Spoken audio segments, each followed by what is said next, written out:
Well, that's a cue right there if ever I heard one. Welcome and a good morning to everybody. This is InsideBowling.com's live coverage of the 2023 Southland Bowling League Championship.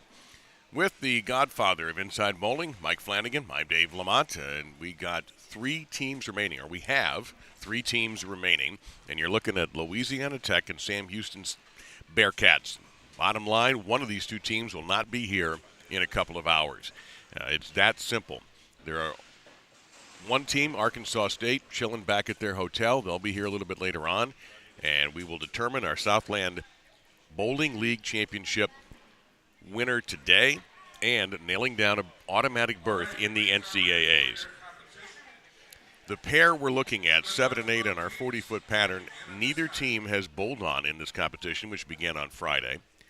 So they'll have that to deal with, in addition to understanding that one of them is going to get a crack at the trophy, another is not, and will face a long trip back home. Yeah, Dave, this morning we got a fresh lane condition, 40 feet in length. Very flat oil pattern, very tricky. You're going to see the young student athletes start playing out somewhere around about the 10th board or so. Going to cross just a little bit right of that dark lane rangefinder on the right-hand side of the lane, the one a little bit further down at the end of the pattern. You'll see everybody start to kind of bump in and chase left, and there's going to be a lot of play potentially on this pair of lanes because it is a super match out here in NCAA Women's Collegiate Bowling. We're going to have a traditional team game here, just like league. I know there's a lot of league bowlers that watch, just people that go out and participate in their local leagues, and that's what this is. It's a 5-person league game here at the Southland Bowling League, and then we'll switch over to 5 Baker games. Each will establish a point today. And if we're tied at 1-1, Dave, we go into bonus play, and that's your Baker format best of 7 matches head-to-head. You got to win 4 to move on to bowl for the championship this year. Well said, and the first shot of the day a little bit off, almost threatened the channel. Let's meet the players. The first shot you saw there, Kaya Gray, the leadoff bowler for the Bearcats. She'll be followed by Taylor Lucas, Bea Hernandez, Denise Blankensee, and Elise Chambers. That's the 5 that head coach Brad Hagan has stuck with, and it's worked. For the Lady Texters, you just saw the lefty, Lindsay Manning, leading off. She was fantastic yesterday, as it'll be an open frame start for Sam Houston. She'll be followed by Avery Brown, then Danielle Jedlicki, Patricia Rosales, and Allie Leinendecker, the senior from Wooster, Ohio, for Matt Nantas.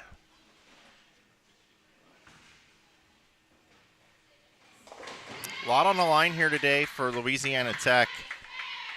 This is a powerhouse conference here with the NCAA championships coming up.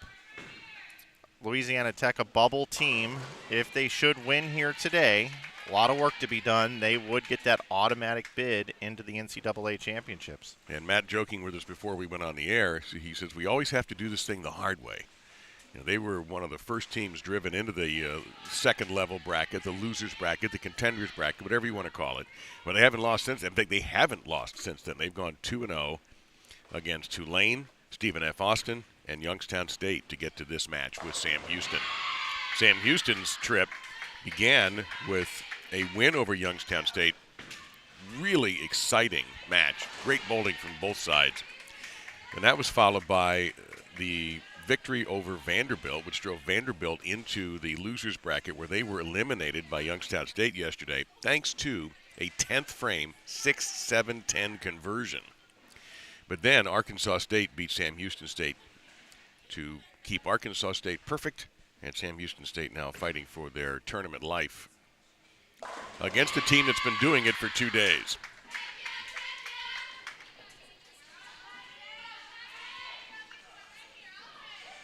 We are in Rowlett, Texas at the Rowlett Bowlarama. About a 40-minute drive from Dallas-Fort Worth Airport, about 25 minutes to Love Field. Sam Houston, of course, based in Texas. They have a beautiful big van driving them around. Louisiana Tech from Ruston, Louisiana.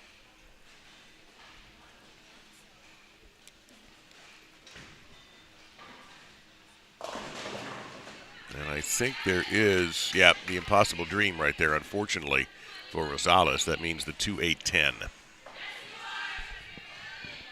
If you want any more information on what's going on, you can always go to southland.org/tournaments, or just Southland Bowling. You Google it or whatever your search engine is, and everything is there. You can also learn more about the teams, of which, as Mike mentioned, these are studly teams. This conference may be the envy of college women's bowling, although there's a lot of good teams out there.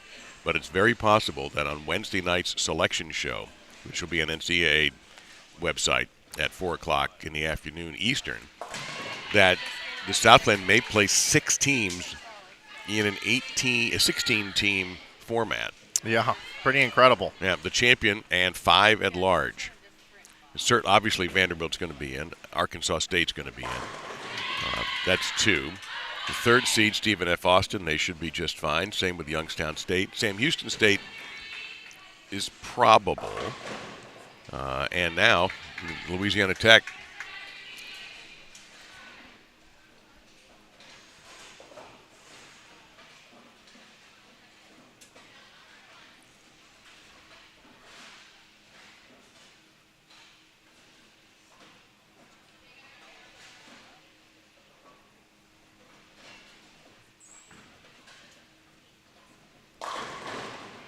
Unfortunate ringing 10 there for the anchor. Elise Chambers, grad student from Ocoee, Florida. Once you pass the Disney exits on the turnpike, you start running into exits like Ocoee in Florida. That's one of them.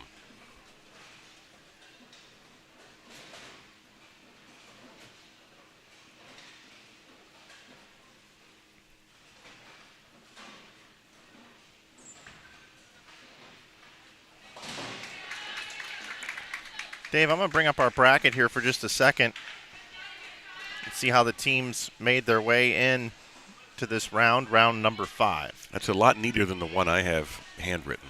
Nice job. Vanderbilt being bounced out late yesterday. Well, it's the way they were bounced out that was so crazy.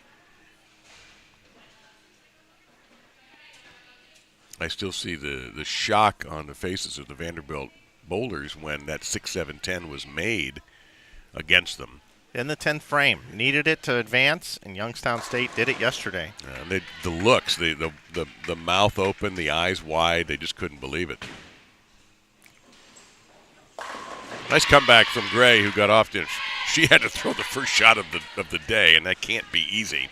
And she opened, but she comes right back in frame number 2.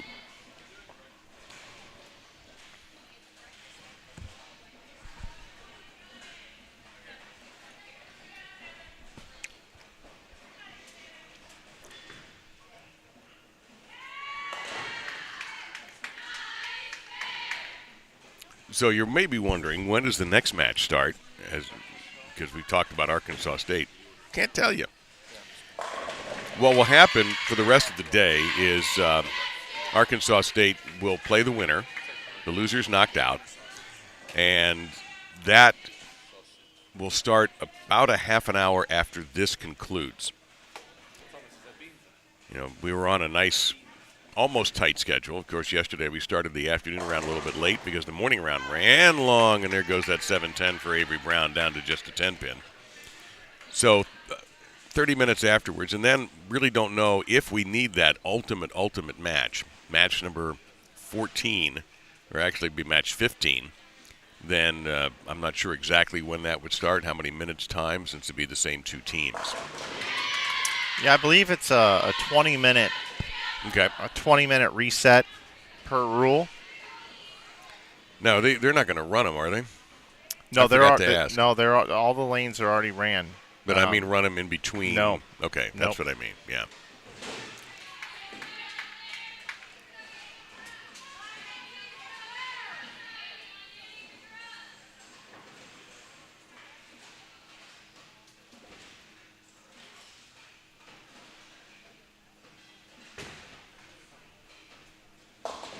Ooh.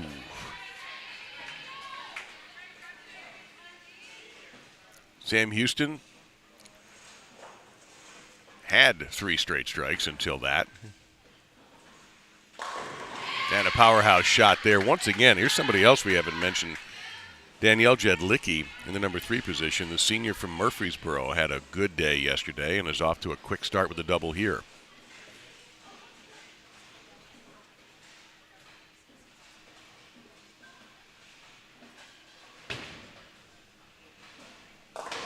Oh, my! 3, 4, 6, 7. And Denise made that look routine. She certainly did.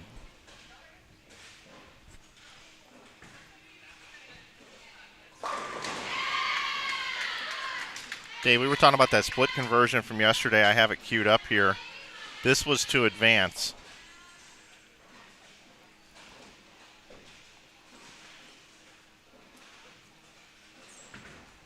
And the place erupted yesterday. And it wasn't the only place that erupted yesterday, as we found out later on. You found out later on that you heard from our man Emil Williams. Oh, wow, that was nearly a disaster for Louisiana Tech, and it ends up being a makeable spare. That we had a lot of bowlers happen to be just in front of their devices when that happened. Yes, with college bowling championships being this weekend all across the United States, there were some downtimes, and a lot of folks were tuned in to our broadcast here at that time and couldn't believe it.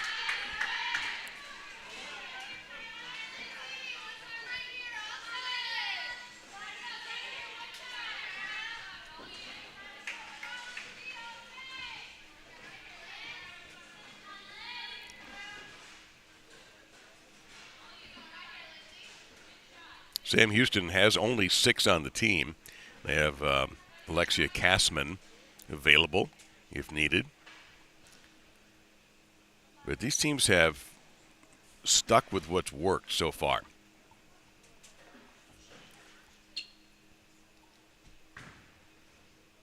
Matt Nantos has not touched this lineup. And Brad Hagan is stuck with his same 5 as well. Very evenly matched teams, number 5 and number 6 seeds here in our bracket.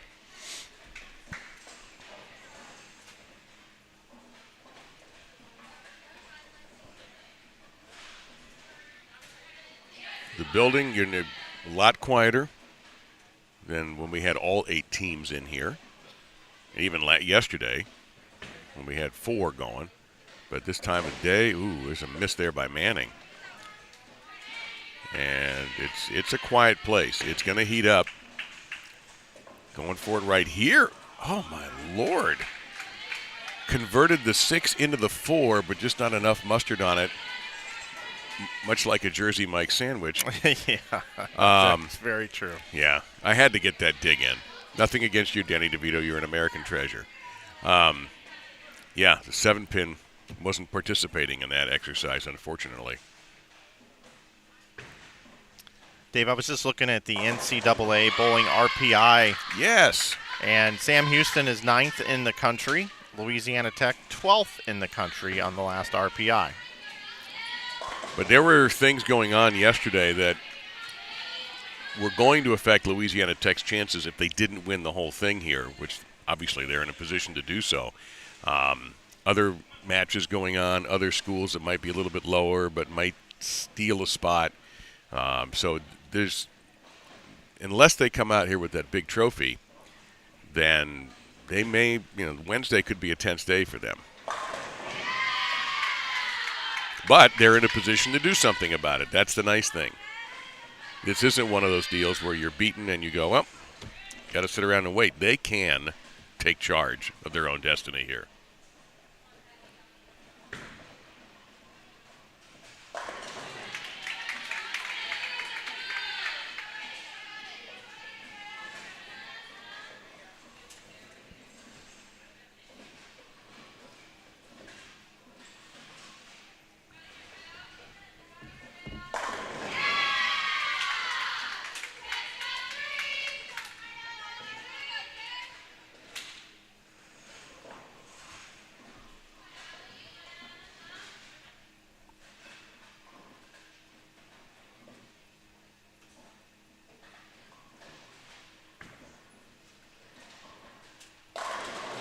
flush hit.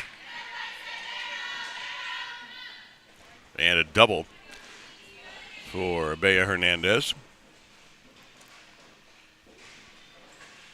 I want to welcome in all of our viewers this morning, wherever you may be throughout the United States. It's very early on the West Coast right now. Yes, it is. Even earlier than in Hawaii, too. Oh, that's a little bit of a break. That would look like it went through the nose, but that 9-pin got paralyzed, and down it goes. Yeah, nice frame. Nice recovery after the open frame in the first.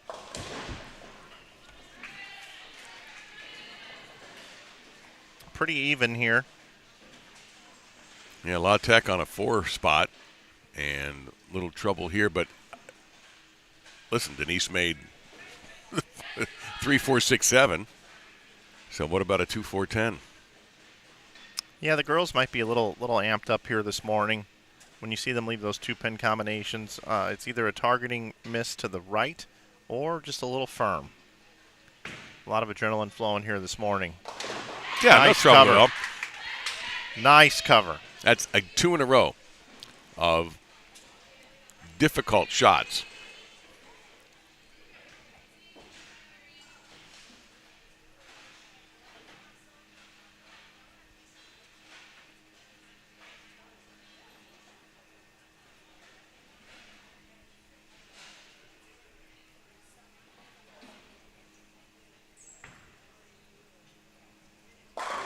And that is a perfect shot. That might be the prettiest strike we've seen in the first few frames this morning. And that was Elise Chambers.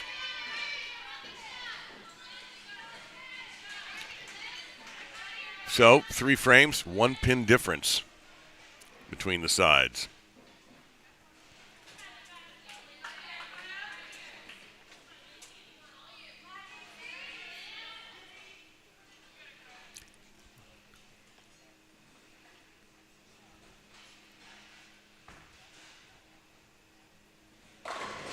And there's the Manning that we saw yesterday. She's playing in her own invitational at the moment, being the lefty.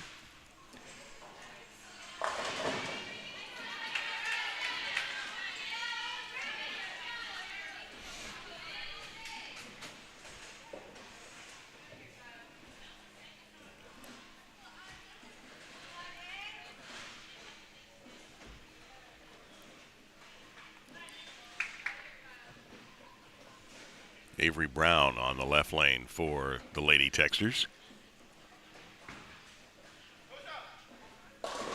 To the face, trips the 4.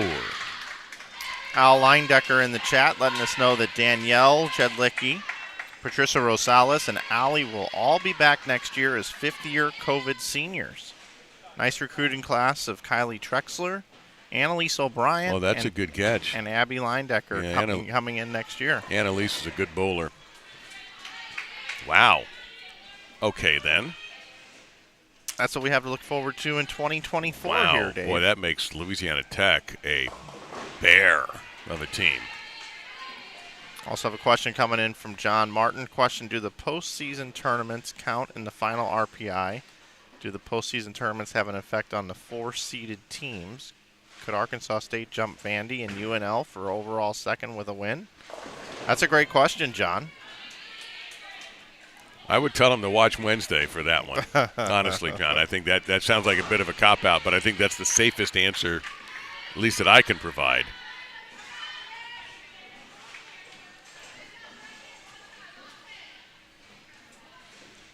And again, that's NCAA's website, 4 o'clock Eastern Time.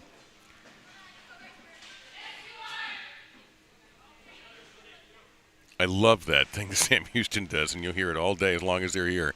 The bowler who has the spare up goes, I'm a good spare shooter, and they'll unanimously yell back at her, yes, you are. And yes, she was. I like the 4-baggers, the deep in the heart of Texas chant. Sub and 1. Okay, well, there's a change. First time we've seen this. Appreciate Brad coming over and letting us know. Yep, Kaya Gray is going to be replaced by Lexi Kastman, a senior from Vegas. So the first time that Brad has gone to the bench, and he's asking Lexi to come in, having not bowled for 2 days, other than warm-ups, and step right in an elimination match. But obviously not happy with Kaya's look. She has struggled a little bit.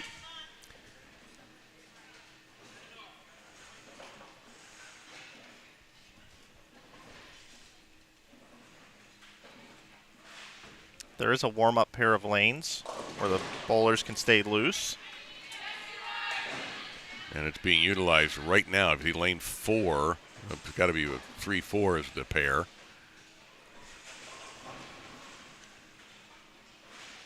And Brad going over to talk to her right now, as a matter of fact.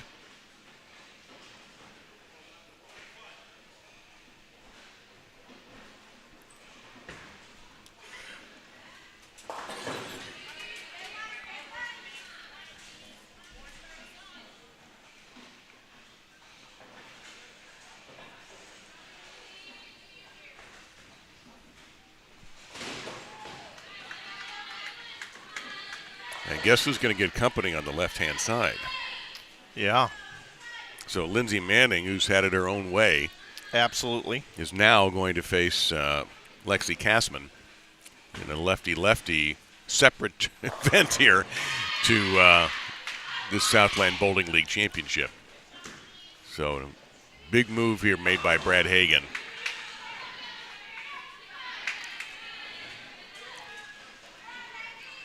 And if you look at the top, neither of the leadoff bowlers have come flying out of the gate either.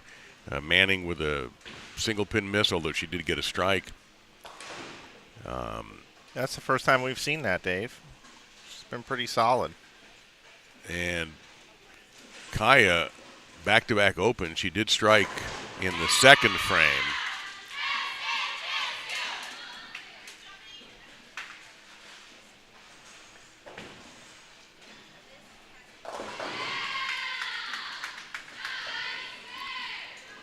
But Sam Houston is being helped by a strong start for Chambers with 3 straight.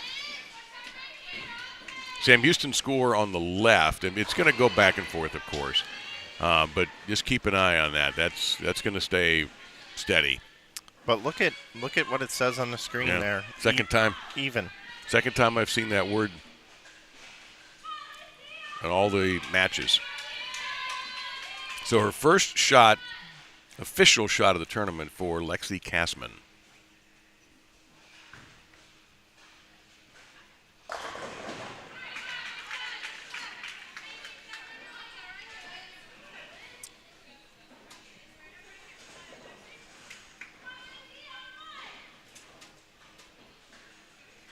This first shot's always an interesting one, coming in cold. I know she's been warming up, but hasn't been on this pair. You're coming in to try to get a spark going in the lineup here and get things going in a different direction. Never easy. And covers the spare.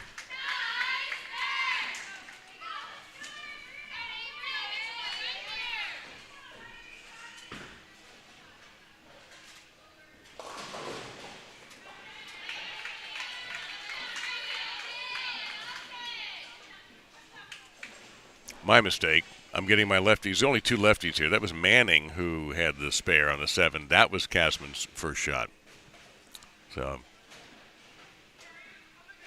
and she is stuck with a very tricky way to begin, which is the 2-8.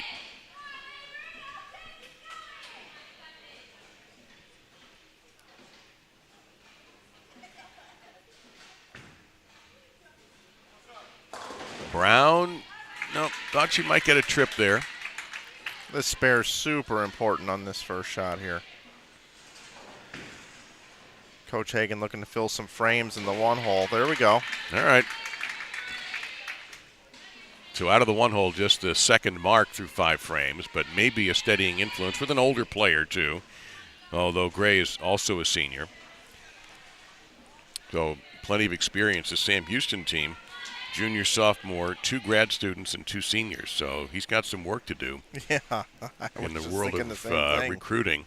Although, again, seniors, yeah, depending if they take that extra year that athletes around the country were able to take.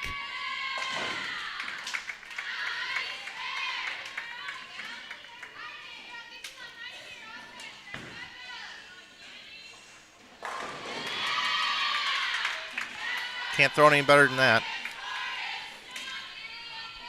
And that's the youngest, at least experience-wise, in Taylor Lucas, the sophomore.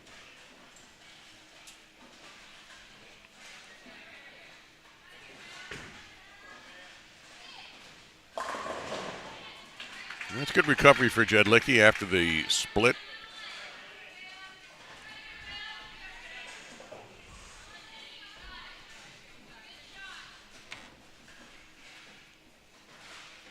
Arkansas State standing by, not in the building just yet. Wouldn't expect them to be here this early. The Red Wolves undefeated so far. If they stay undefeated, they'll take it all.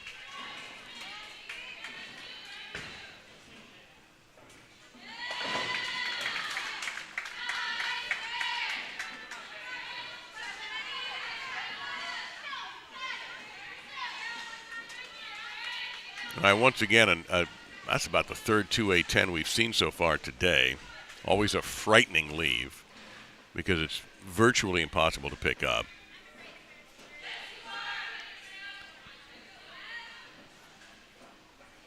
And again, the front part of the lane starts to hook early. With more traffic, more balls being thrown down the lane. As soon as it hits the lane, it starts to absorb that oil and take it off the lane. So the players have to get it through that spot, down to a spot down lane to get it to hook off of it on a very flat pattern, which makes it difficult. And when you're trying to project the ball through the front part of the lane, often you can see the bowling ball go too far down the lane and leave some sort of 2-pin combination. And we've seen a lot of 2-8-10s early here. And that's typically when you're either firm or miss right. But the minute you get it in just a little bit or a little soft with it, you can go Brooklyn or even worse. It's a good-looking shot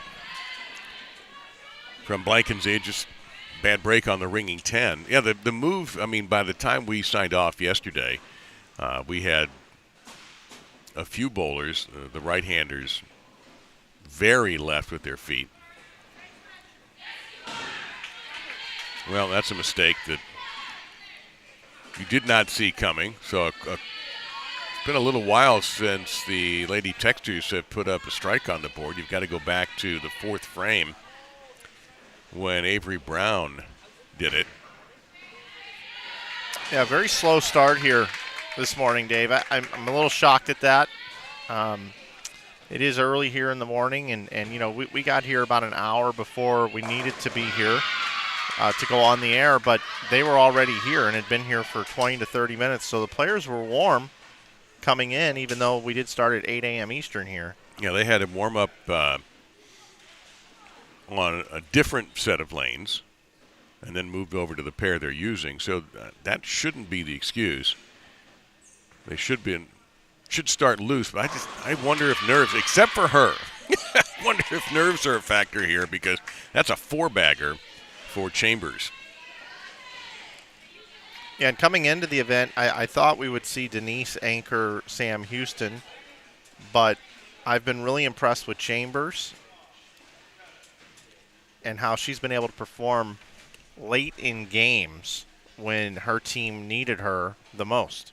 And to be honest with you, Mike, right now they need her the most in the beginning, with no one else really jumping out quickly. And a lot of, some missed spares, some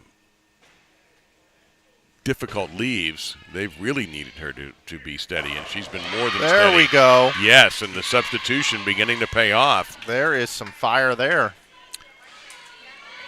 Spare strike in that situation for the substitute Castman. And the lefties both throwing shade at each other. Manning has now struck in 2 of her last 3. And if you're just joining us, folks, this is a traditional team game looking to establish the first point. And now they're starting to heat up, Dave. Well, I'm looking. Is that the first team double where two bowlers? No, fourth frame they did it too, but not too many times so far for Sam Houston. But yes.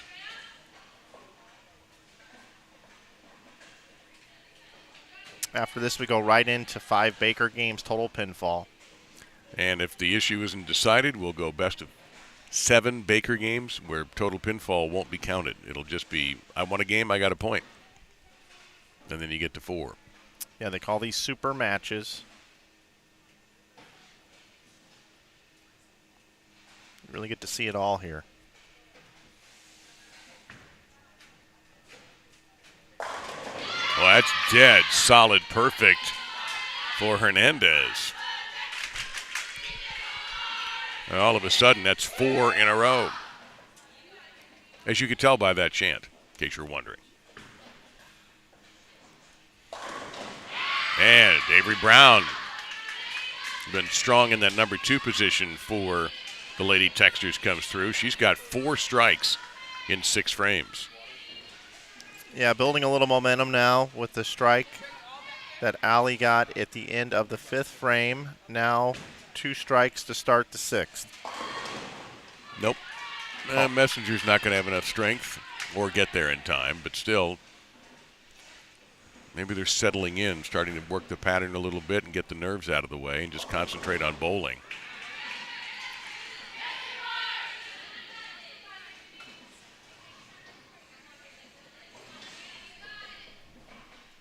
Blackenzie so far, she has really been grinding out this game. She's made those 2 big splits clean so far.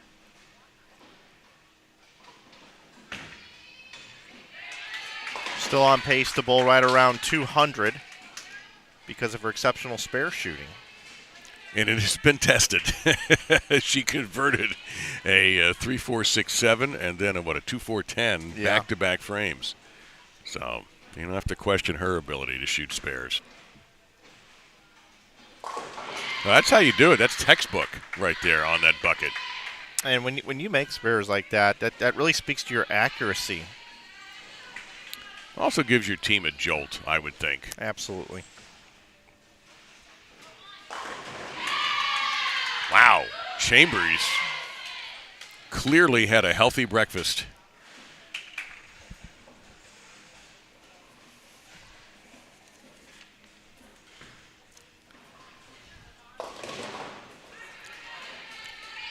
That's not fun. It actually slightly gives. I've seen this made before. Not often. Yeah, you got the sleeper back there, the 8-pin with it. Yeah, it's strangely enough, the addition of the 4-pin actually makes this a little bit makeable. You know, fly that 2, and the ball can wipe out the 4 and the 8. Yeah, you actually want to hook at this. Played it safely, nothing wrong with that. Take the pins.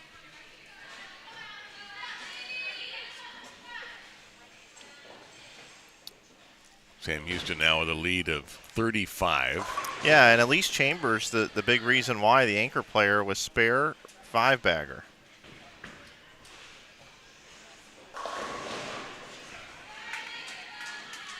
That's what you got to do. You got to pick your teammates up. They were struggling in the first position, but Elise there to hold down the fort. Yeah, at this point, she would have the high game if she finishes it perfectly.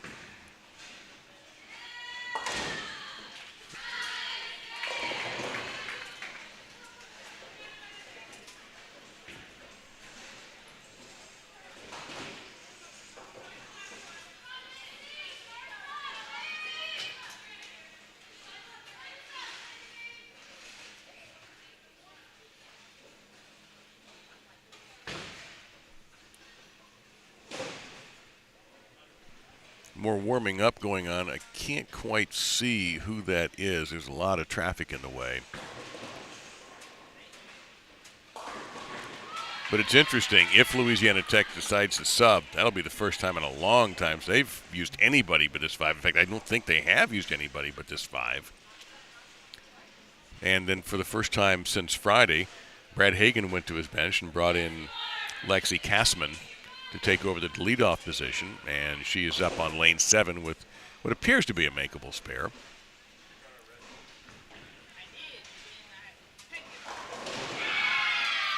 And a double now.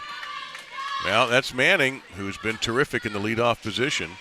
Maybe as good as anybody in the number 1 position in this event so far. And Kassman has been solid since she came in the 5th frame.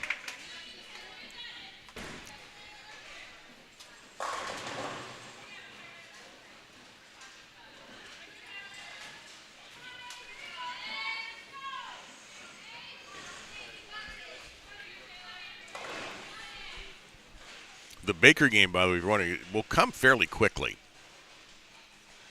I don't think we're going to see long breaks today because one of these teams has a short turnaround. You don't want to spend a lot of time after all the warm-ups you do getting cold sitting around. All right, 2A10 got knocked out of there that time.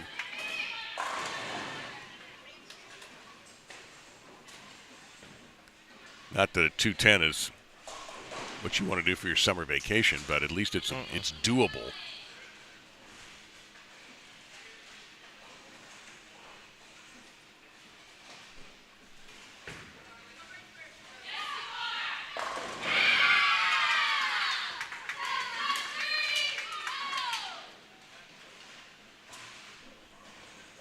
Jedlicki coming through with a strike, and all of a sudden, 3 in a row for Louisiana Tech. And no, she turned away and knew it wasn't going to go, did Taylor?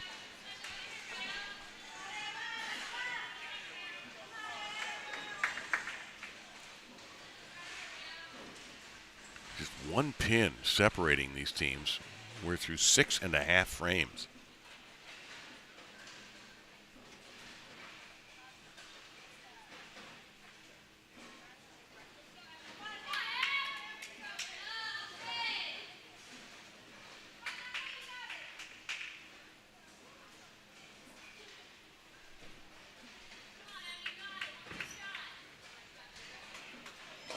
Wide right, and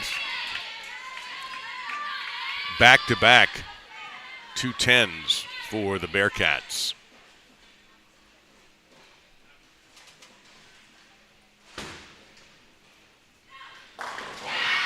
And Louisiana Tech has made a substitution.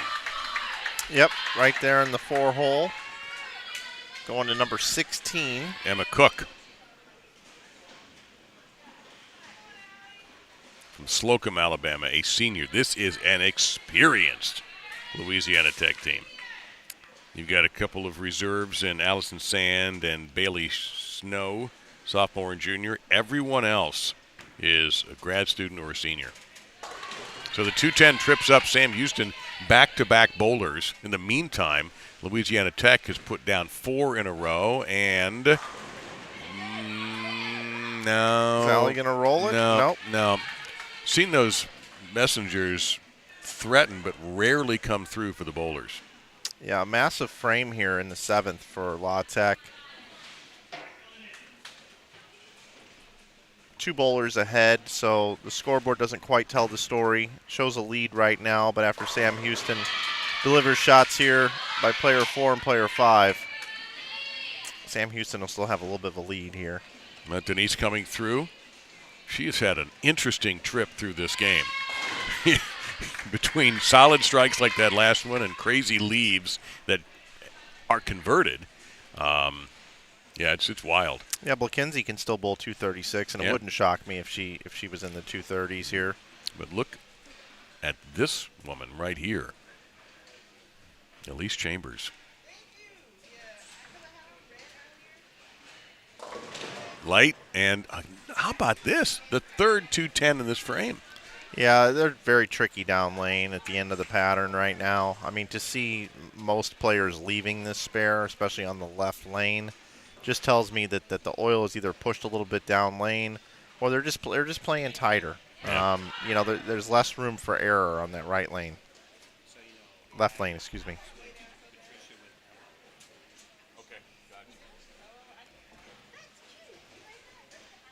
And Matt Nantos just confirming what we had spotted, that Emma Cook has taken the 4 position over Patricia Rosales. Yeah, it might have been one of the first times we were on it before the coaches were. Well, he hasn't made a change. No, every he time hasn't. I go up to him before the match, he goes, I'm sticking with it. And I said, okay, I understand. But, so for the first time, and that shows you also how these coaches are not worried about anybody's feelings. They want to win, and they'll do what they have to do instead of riding somebody and see if they can fight their way out of it. Now they don't have the time to do that here. And it feels good to come in as a player who's been sitting. I mean, you're obviously very hungry to get in the lineup. You want to get in there. And when you come in and you deliver a strike on your first shot, man, that's awesome. That's a great feeling. And Kassman, who just bowled there for Sam Houston on the right lane, and Manning, who's been very good. Manning is starting to warm up now, 3 in a row for her. Yeah, that's more like what we've seen throughout the entire tournament. Yeah, she had a rocky start, but she has been money in the bank for the Lady Texters. But Kassman has come in the 5th frame and been clean. I like her chances of making this.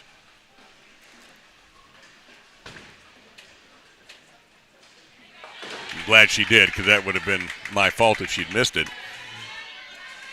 So she's provided a steadying hand when Sam Houston needed this one. Remember, the loser of this match is finished for this event. So you've got to be a little bit more aggressive as the head coach if you don't like the look that a certain player has. Brown, another strong player. Yeah, and when you're tripping the 4s, Dave, that's when things are going good.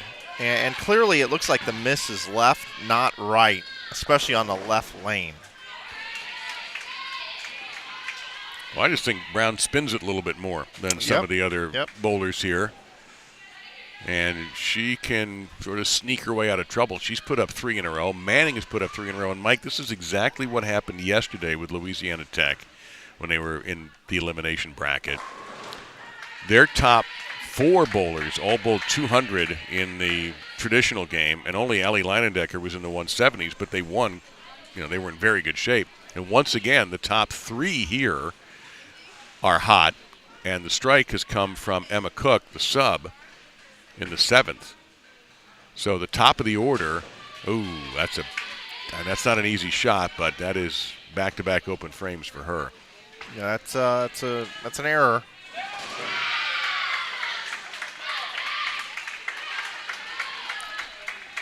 Jedlicki has been very good for Louisiana Tech as well. Look at the difference in the scores. Just look at the top 3 at the moment. Now, admittedly, the advantage switches over to Sam Houston in spots 4 and 5. But let's see what happens. He said, obviously.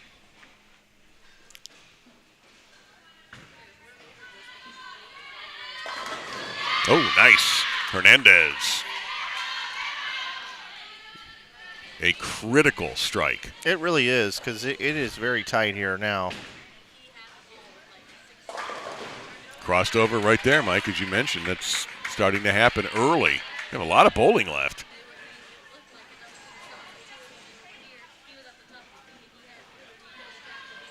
Now, this is also the swan song for this pair of lanes. We'll be shifting over to 17 and 18 for the championship match. Oh. That's right. So my comment earlier about running him is irrelevant because we're not using this pair anymore. Correct. 17-18 and 13-14 for the ultimate.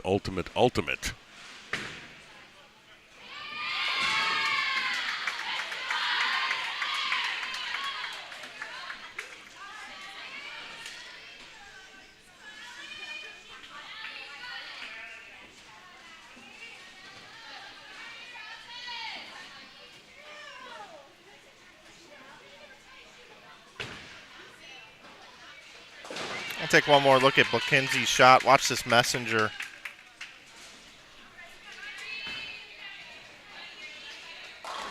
Penn stopped it. That's not fair. And Allie strikes to finish out the 8th for La Tech. Well, this is a big shot for Sam Houston. You have the anchor bowler, Chambers, who had ripped 5 in a row and then got stuck with a 210. And is back on form.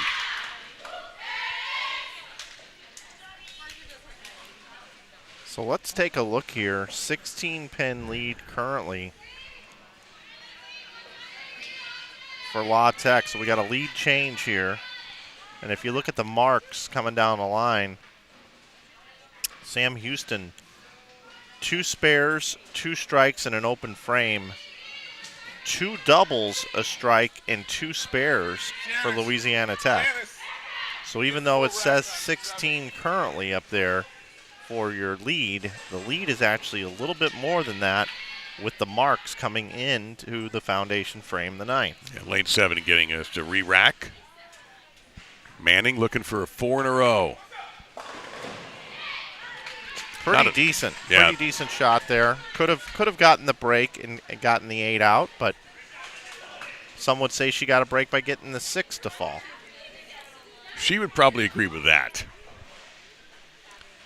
But online, as always, and should have no problem converting this spare here in the 9th. Notice that lead jumps up to 43.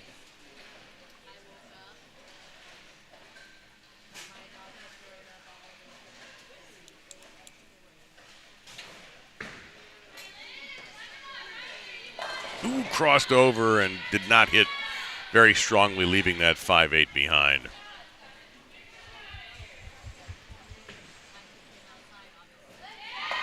Manning with a great follow-through, extending to make sure that she smothers that single pin.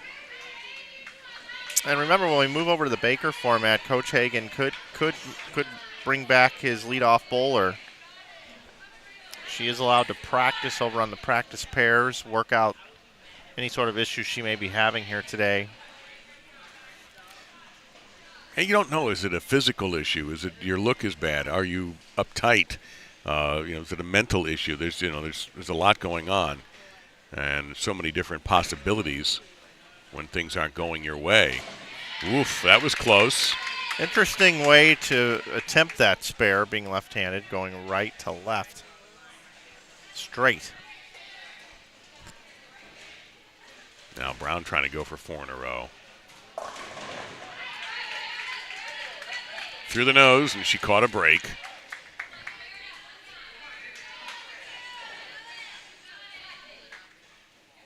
The lead currently 51. Changing shot by shot. Big one here. That looked great for Lucas, who's coming off the open frame, but no trip 4 that time.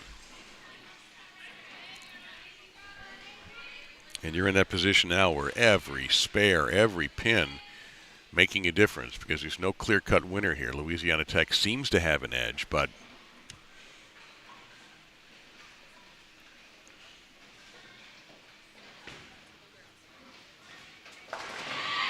all right, Brown has been very good for the Lady Techsters. Now Jed Lickey. And again, a strong start up top on that lineup for La Tech. That's well done.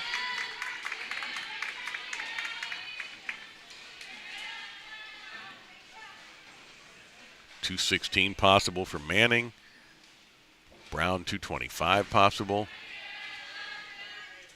Jed Lickey. That wasn't a great hit, but she'll take a makeable spare.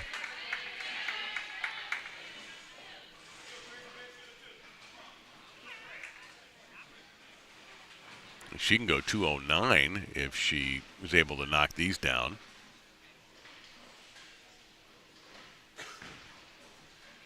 Hernandez, that's got to hurry. Oh, it turned the corner and comes in for a double. We talked about 5-6 for the right-handers. That would look more like 3-4.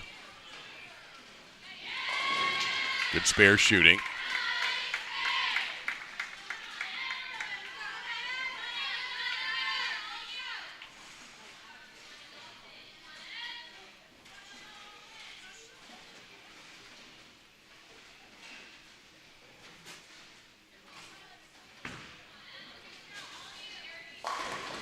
Oh, kick 10.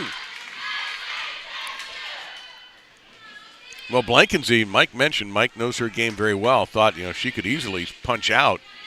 And she comes up with a team double there. So when you go back to Chambers, the anchor bowler for Sam Houston, as you see that lead is shrinking. As Sam Houston is starting to strike. Louisiana Tech, that is a major shot for Emma, who came in as a substitute and has gone strike, spare, strike.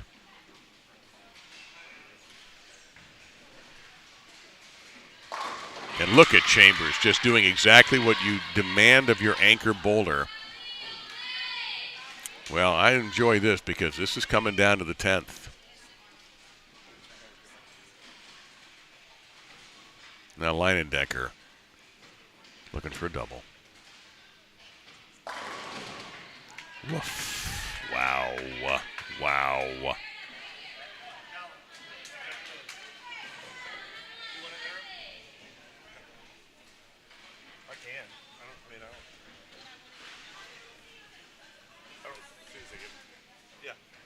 Especially since only one, it doesn't really matter. Yeah, my only question is, they both made a sub. Just put in the original name. They submit that to the NCAA. We don't need to worry about it. No such thing as a routine spare right now. So we go to the 10th, both teams clean.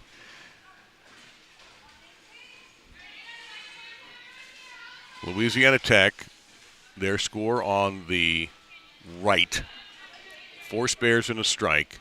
But Sam Houston, 3 strikes and 2 spares.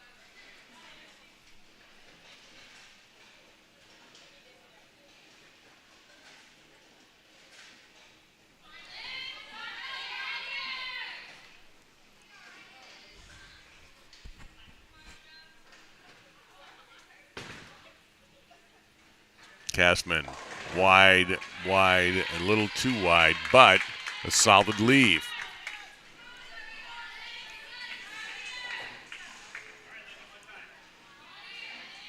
So 162 would be her max.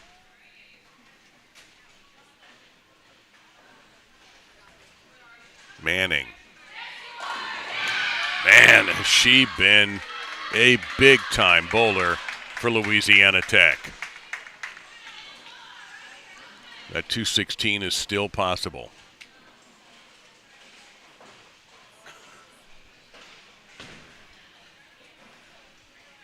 All right, well done. Again, that's Lexi Castman, who came on as a substitute for Kaya Gray, who couldn't find a look quickly. And again, when you're facing elimination, as these two teams are, you can't mess around and wait for somebody to find their look if you have somebody off the bench available and ready. And Sam Houston only has 6 bowlers. So Castman getting her first look has been, if you see starting with the 5th frame, has been perfectly clean. But Manning looking for a double in the 10th, crossed over. But she probably will make that. I'll go ahead and call it. So the combination of Gray and Castman will pick up 159.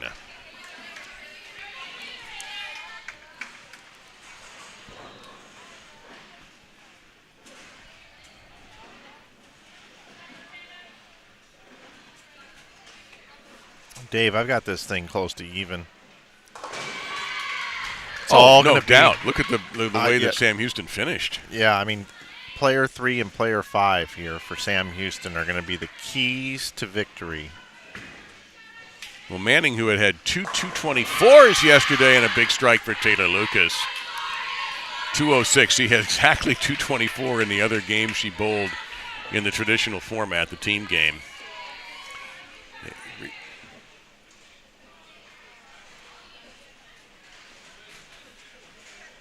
This is a pretty almost even battle between Brown and Lucas. Lucas fired in a strike. Let's see what Brown does.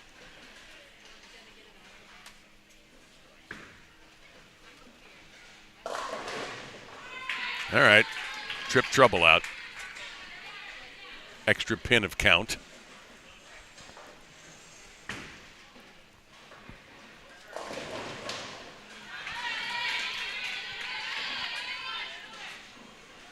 This 40 feet in length oil pattern has really been a test this weekend for all bowlers.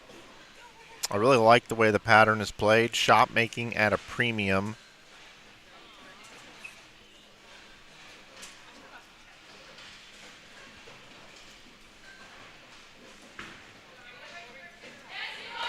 All right.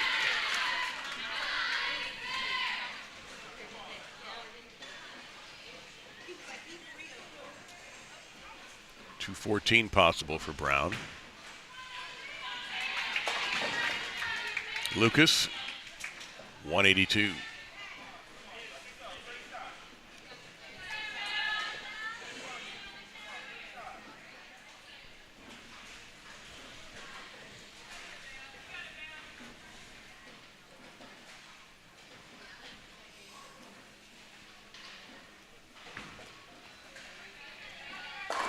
Boy, you don't do any better than that. 46 pin lead now for La Tech. Brown at 214. This is the replay from yesterday as far as the strength of the top of the lineup for Louisiana Tech.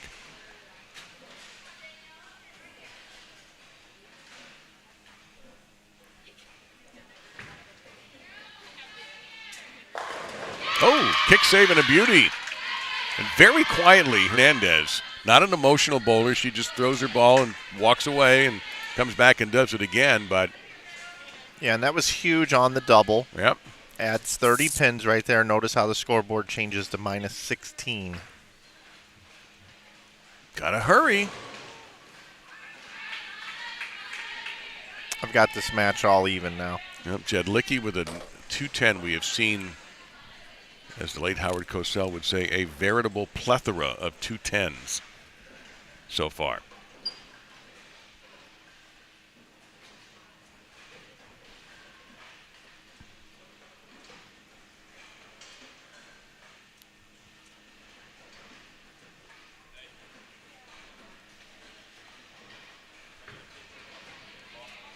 Another one?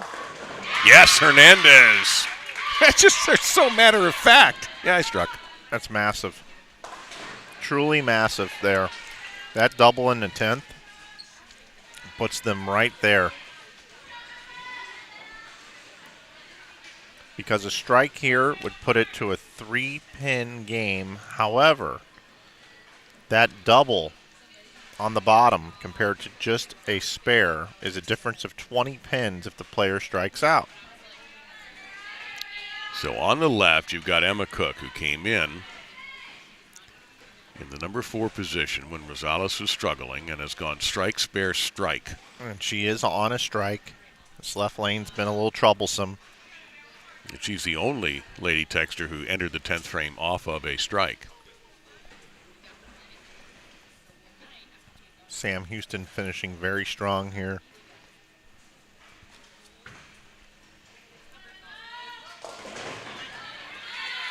Right, 199. All the heavy lifting was done, though, on the first 2 shots. She did exactly what she needed to do for her team. Cook. All right, Cook answers right there, and what a great substitution. And I'm telling you, I still coming in cold. I used to bowl college. It's been some time now, but coming in cold, that is so hard to do. She's been filling frames, and now the big double when she needs it, and that's in the 4th position. She's not hidden in the 2-hole or the 3-hole. She is down in a very, very high-pressure spot there, being player number 4 in the lineup, and delivers. Oh, look at the confidence. She started to fist pump that as it was going down the lane. Well, again, no surprise from Denise Blakenzie. She's a rock.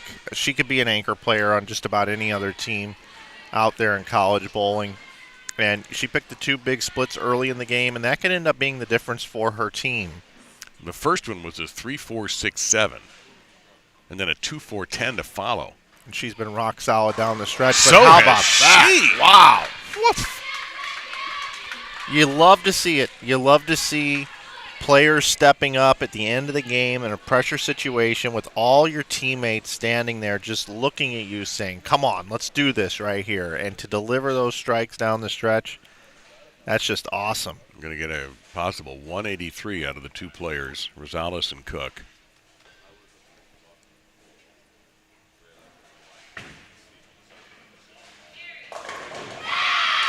Well, I'm loving this because you're seeing tremendous clutch bowling in the 10th frame. and again, what's so mesmerizing to me about this conference is I'm like, okay, well these are obviously your 1 and 2 seeds battling here. No. This is your 5 and 6 seeds in the conference. Yeah. See that arm out for balance. She needs an endless 10th frame. She should just get to just keep bowling until she doesn't strike. Yeah. I would be shocked if she's not in the Baker lineup. Yeah, she's earned her way in. If for some reason she didn't make it into the lineup, I think that's a huge miss by Coach Matt Nantas. But he's a smart cookie. He sees what's going on right now, and they stay on this pair of lanes for the rest of the competition here in this match. Look at this, a strikeout from both number 4 bowlers. So the scoreboard tells you that it is a 5-pin lead for La Tech. So Allie can add 40. However, Elise, she's on her way to adding 40. She can add 60 because of the 2 strikes.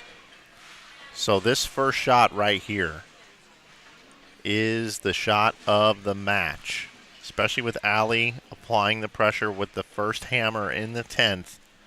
Can Elise show up one more time here to capture this win for her team? Got to hurry. No.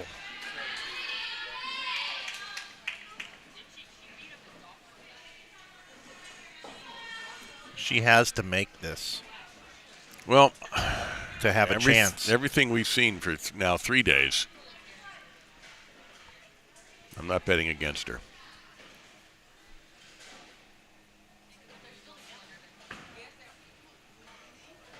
Solid. Oh.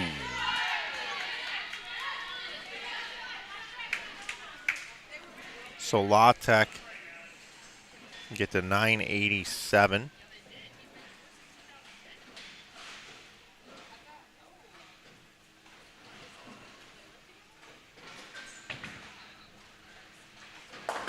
No. La Tech is going to sneak this first win out. With an open in the 10th frame, it's 973 for Sam Houston.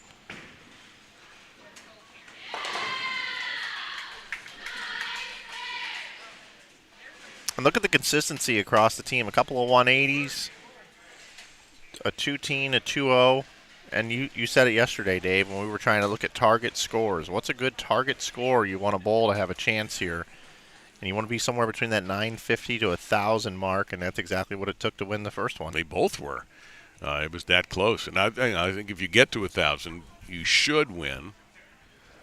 Although, tell that to Youngstown State when they lost to Sam Houston. Both over 1,000. All right, so there's going to be a short break, and then we will go immediately into our 5 Baker matches. And here, again, total pinfall is what matters. And if Louisiana Tech takes the total pinfall here, they go to the championship against Arkansas State, needing to win twice. Arkansas State just once. And Sam Houston will be eliminated. If Sam Houston prevails, then we will have a best 4 of 7 Baker where we're only counting winning the game. You could win a game 111 to 110. You can win a game 299 to 298. Just win the game, and you get a point.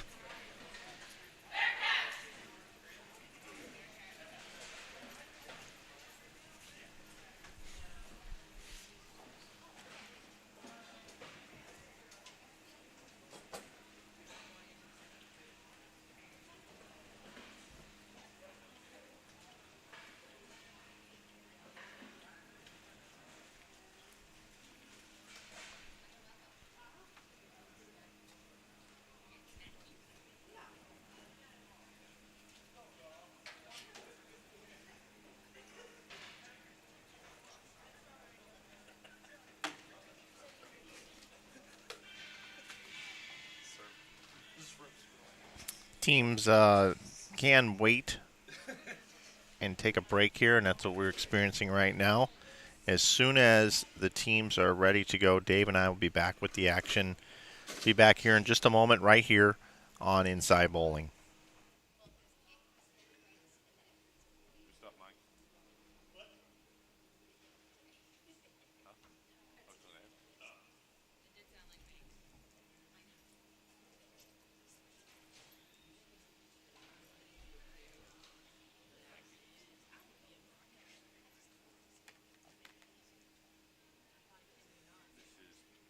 Sam.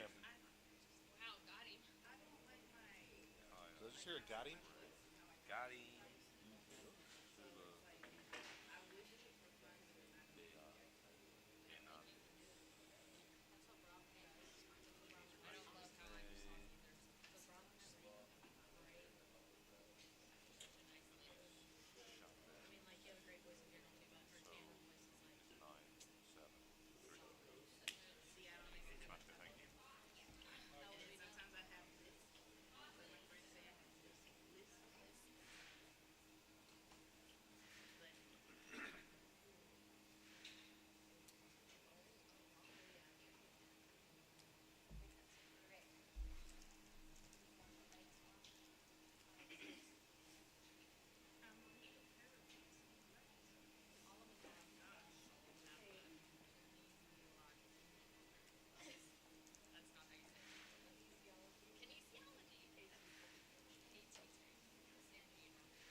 Shamrock system here is so complicated.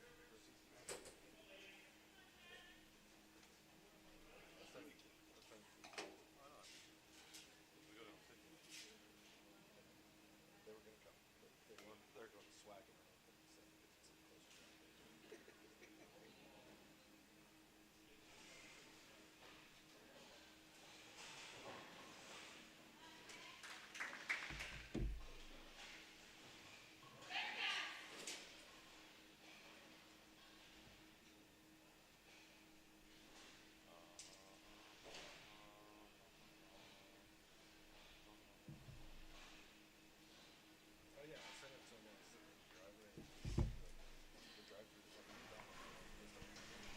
All right, we're back.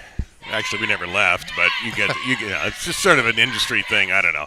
This is InsideBowling.com, and this is game number 2, or round 5, game 2, point 2, whatever you want to call it. We've got 5 Baker games here at the Southland Bowling League Championship.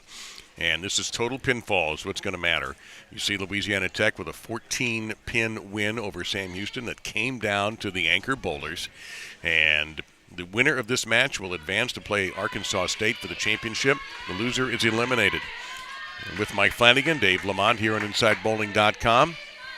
And a lineup change for the Bearcats. They're going to put Taylor Lucas now in the leadoff position, not promoting her, but shifting her from the number 2 spot.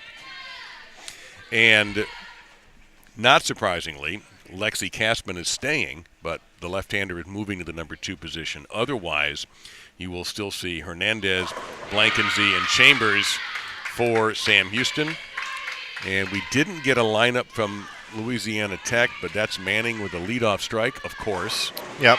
And Lucas now the leadoff bowler for the first time in 3 days today, and she opens with a strike.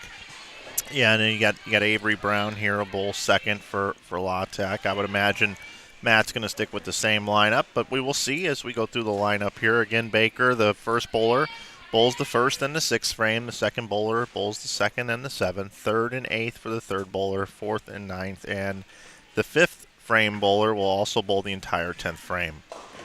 Now, the issue is who will be the number 4 bowler for the Lady Texters. Emma Cook came off the bench and was spectacular in relief.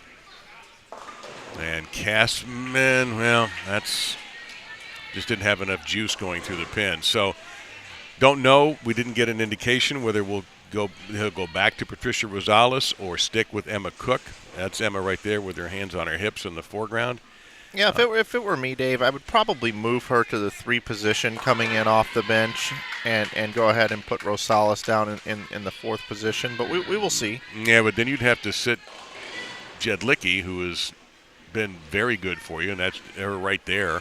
Yeah. So far the top 3 bowlers, as they have gone. It looks like probably going to roll with it here. Oh, well, listen, I'm now expecting any almost impossible split to be made around here. I know. So even after yesterday, when 3, 6, 7, 10s were made, including one that won a match, so I'm ready for anything when it comes to spare or split shooting, and it's going to be Cook. And I mean, I am a professional broadcaster, therefore I have a master of the obvious. And I'm also a licensed second guesser. I am like James Bond is licensed to kill. Know. I'm licensed to second guess. This does not need a say. This to me seems like the right move. You got to go with a hot hand.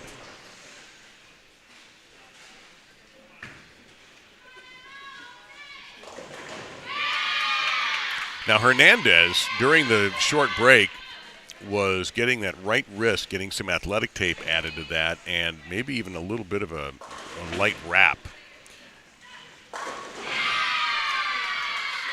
Wow. Yeah. Super impressed. That's, I mean, that's. Because these lanes are tough right now. Not for her, apparently. No, and what's crazy is both four holes here, both 4th bowlers, both Denise and Emma. Yeah. They are playing the lanes almost identical. They are not going left to right. They are going right up the lane using about a 2-board hook zone, and they are absolutely destroying the 1-3 pocket. Just to add to Hernandez, head coach for Sam Houston, Brad Hagan, gave his trainer the thumbs up on the tape job on Hernandez's wrist and forearm area. So,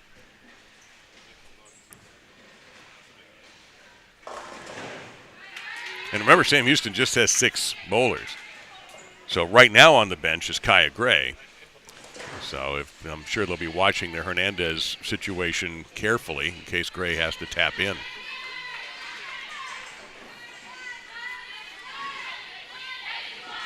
And I'm not seeing really, I guess just in the last couple of frames, it's a what have you done for me lately world, but both anchor players seem to be struggling a little bit here on 7 and 8. Allie just left the 2-4-8-10 and completely airmailed it to the right and just got 1 on the count. No, that's a mistake there by Chambers to not drive that 3-6 pocket there. Yeah, and Elise had a chance to go up in the 10th frame and win one for her team and did not do it. She opened in the 10th frame, and now another open coming back here to start Baker. You know, Arkansas State has arrived. Undefeated so far. Again, I know we don't get a vote for all tournament. You better make room for Lindsey Manning on that team.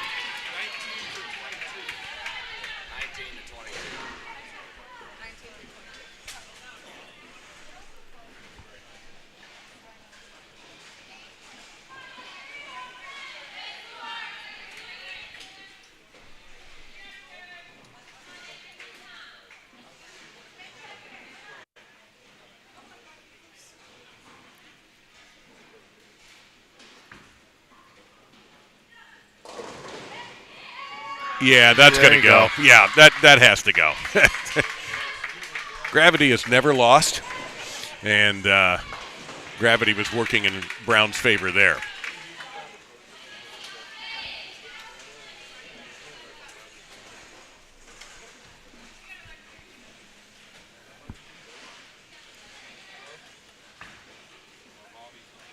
Jedlicki, that's got a spill. Oh, back-to-backers here. Again, remember, it's not a difference if you beat the other team right now. It's total pinfall for 5 games. It's a marathon, not a sprint here.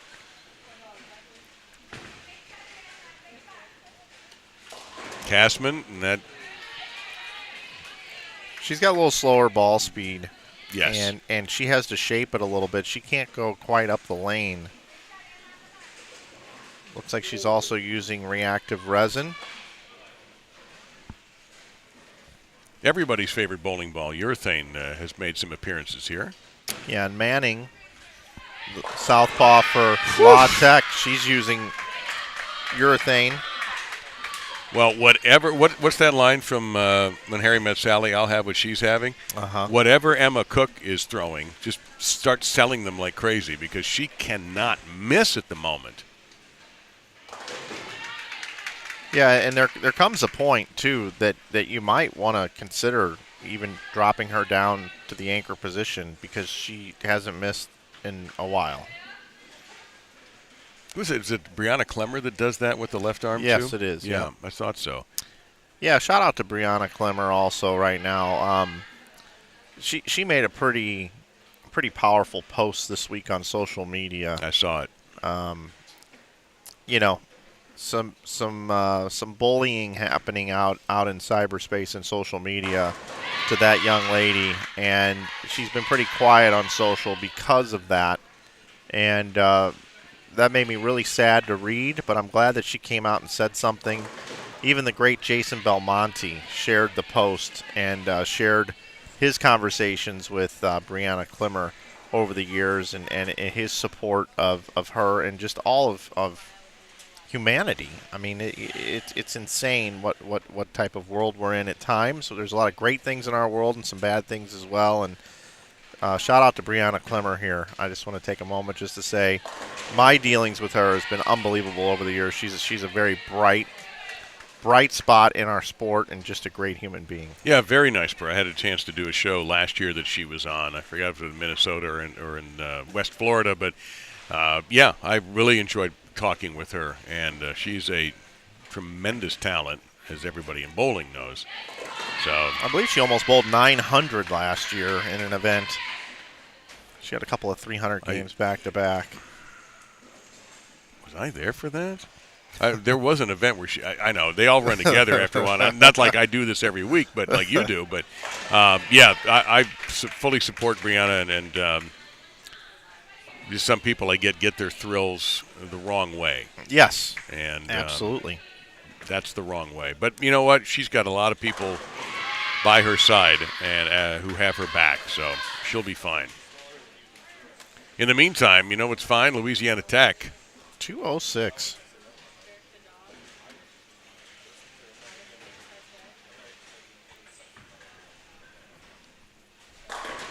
There you go, Elise, back on it. She must have heard me. Mike up in the booth questioning whether or not. I'm able to get it done here in the anchor position. Oh, here's a strike for you, Mike. Mike suggesting that I let my team down?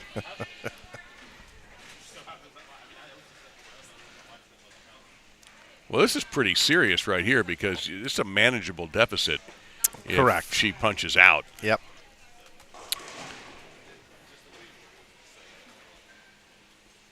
It'd be just 206 to 189 if she gets back in good form. Straighter is greater right now, I believe, on 7 and 8. It's good, too. If you have the rev rate for it, yes. No question.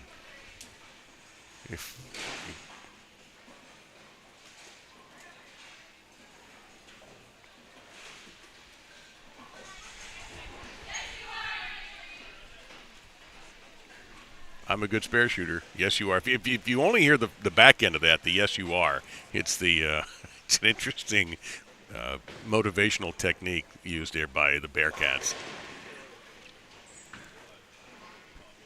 And yes, she is. All right, 179. Got a little deficit here. 4 to play. Game number 1 of Baker. 5 total games for you here.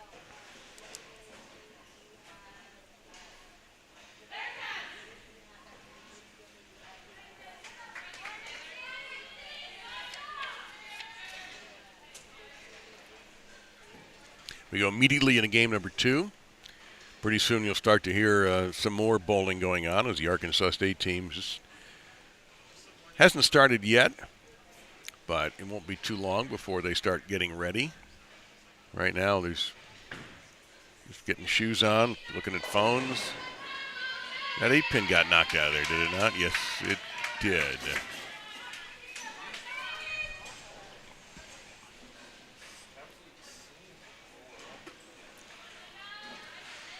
Well, Manning has been the Ricky Henderson of this event, if you're a baseball fan.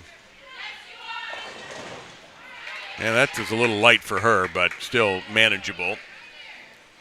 Since I don't have to shoot it, it's manageable.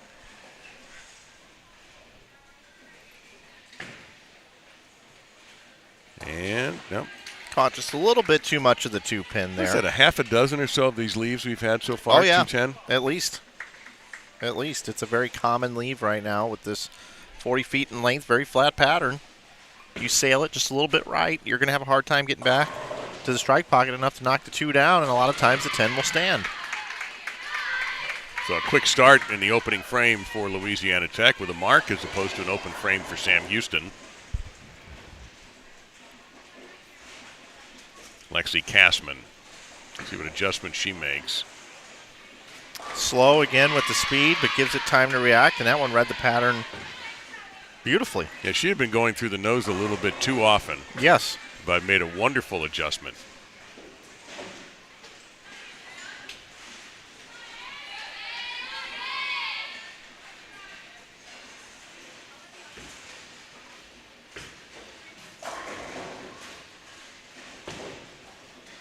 Avery Brown.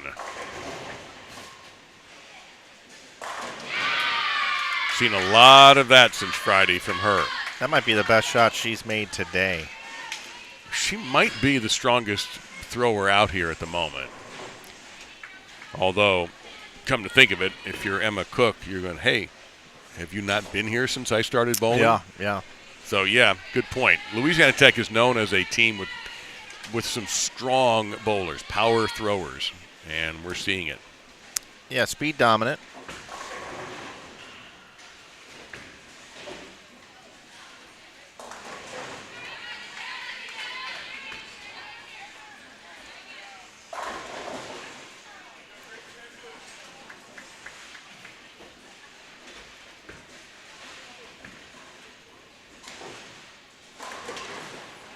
Quitter 10 there.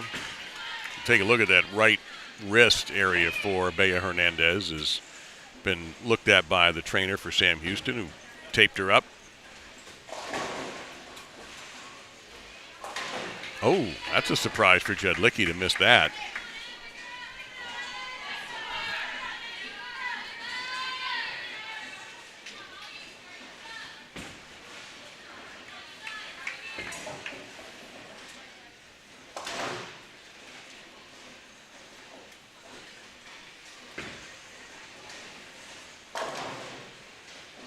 Again, it was 27 pins better for La Tech in game number 1.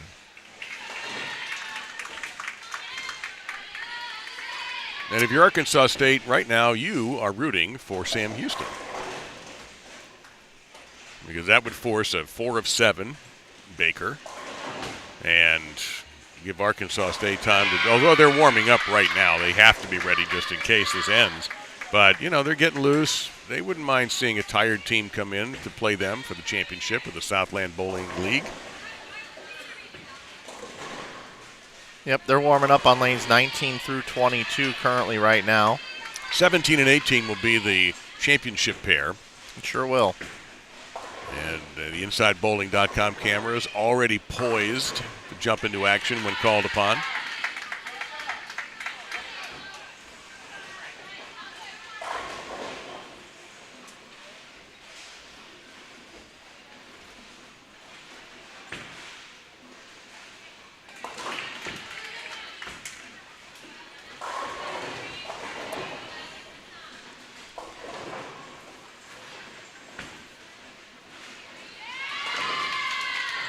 Well, he stared that one down to make sure it was going to be covered, but it was. And Sam Houston with a couple of open frames in the first 4, so it's going to come back on the shoulders of Elise Chambers to turn this thing around a little bit for Sam Houston.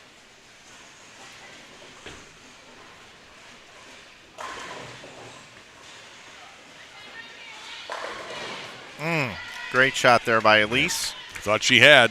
Dave, I'm going to work on that other camera setup. I'll be back in a moment. Certainly. Because he can do that kind of thing. I can't. You don't want me trying to reset your cameras. Probably wind up in the kitchen by the time I'm done with it. Manning back in form with a strike kick on the 7.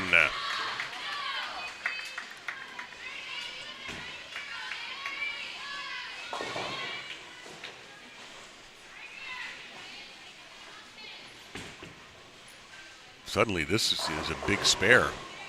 All right, no trouble.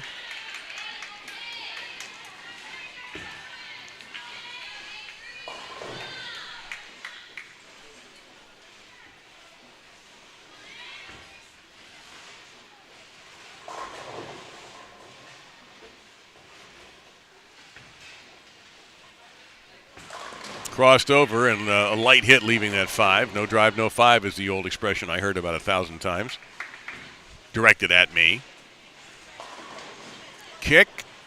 All right, that could have been a disaster for Taylor Lucas. Instead, it's only a 10-pin. And the last thing Sam Houston needs is another Boffo split to have to deal with.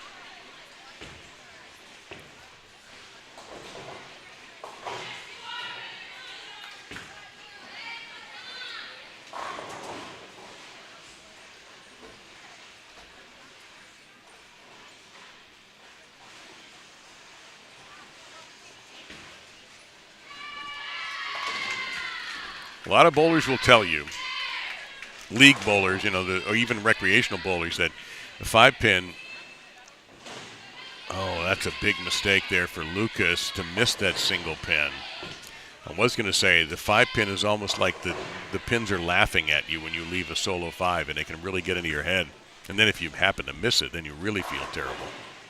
So Louisiana Tech off of a mark, getting a big break, and that is Jedlicki, not her best effort. Wide right. Hernandez now after the open frame. 9 spare her first try.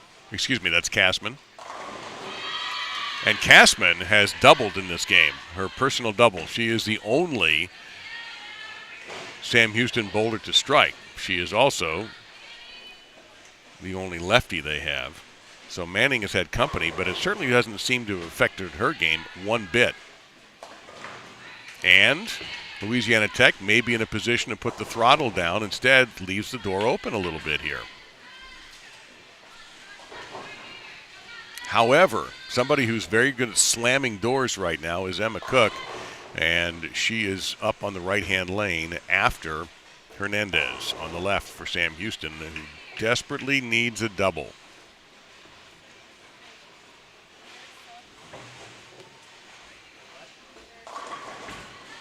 Almost got it the backdoor Brooklyn way, but instead a solid 6-pin.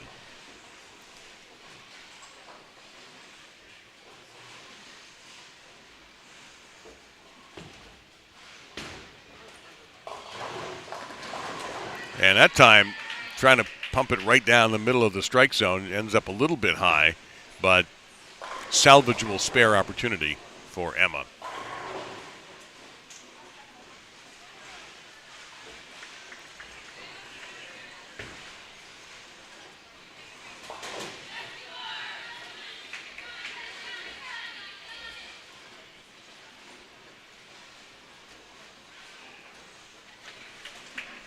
And Dave, I kind of want to say, I'm a good commentator. Yes, you are. I hesitated just to mess with you a little bit. I appreciate that. That's all right. Okay. 184 for Louisiana Tech if Leinendecker punches out.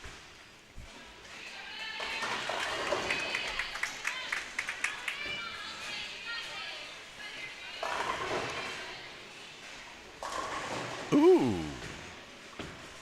Looky here. Allie doesn't punch out if Louisiana Tech. Well, they needed that to assure themselves of no worse than a tie. If Sam Houston can take this game. And more importantly, build up or cut into the 27-pin deficit after game one. Yep, that's the important part right there. So this is a big shot for Allie. And something not right there. I'm not sure why she stepped away unless she, I know I wouldn't have unless something didn't feel right. Unless she's being courteous. Could be what's happening over on lane 7. Just doesn't want to be distracted. Yeah. Yeah, lane 7 having it's going crazy right now. An issue. Yeah. Yes, the synapses are not firing. No, not yet. There we go.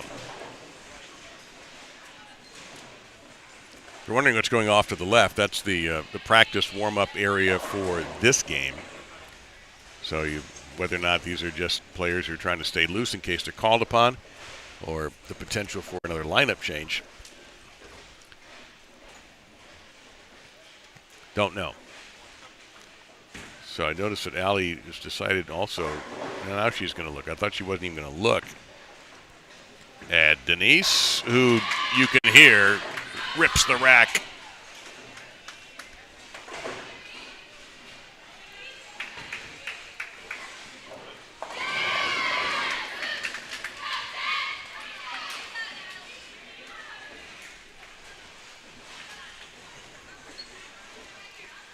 All right, 10th frame here for Elise Chambers.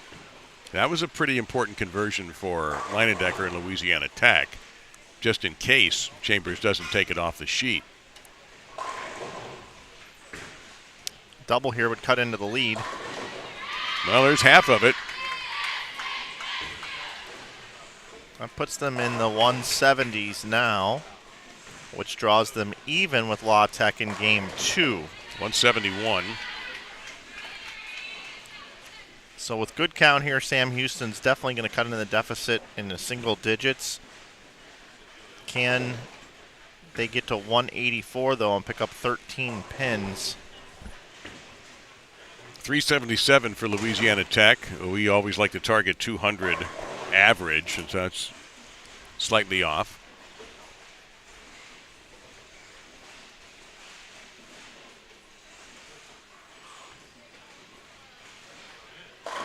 Oh, my. Well, this is a nice performance here in the 10th frame by Elise. So taking her team from 124, capitalizing on the strike in the 9th, getting them to 154. Now her double in the 10th really added 50 pins. Yeah, a little ball change action here. Yep, just get another idea here. Most of Sam Houston, the ladies all have the same equipment, a lot of the same bowling balls. So not only is this a read for Elise, but it's also a read for the rest of the players, as they could go to this same ball laid out perfectly for them. Yeah, Brett Hagan came up with that. He's the head coach right there in the foreground. Well, same all result. Right. Nice finish there, 184.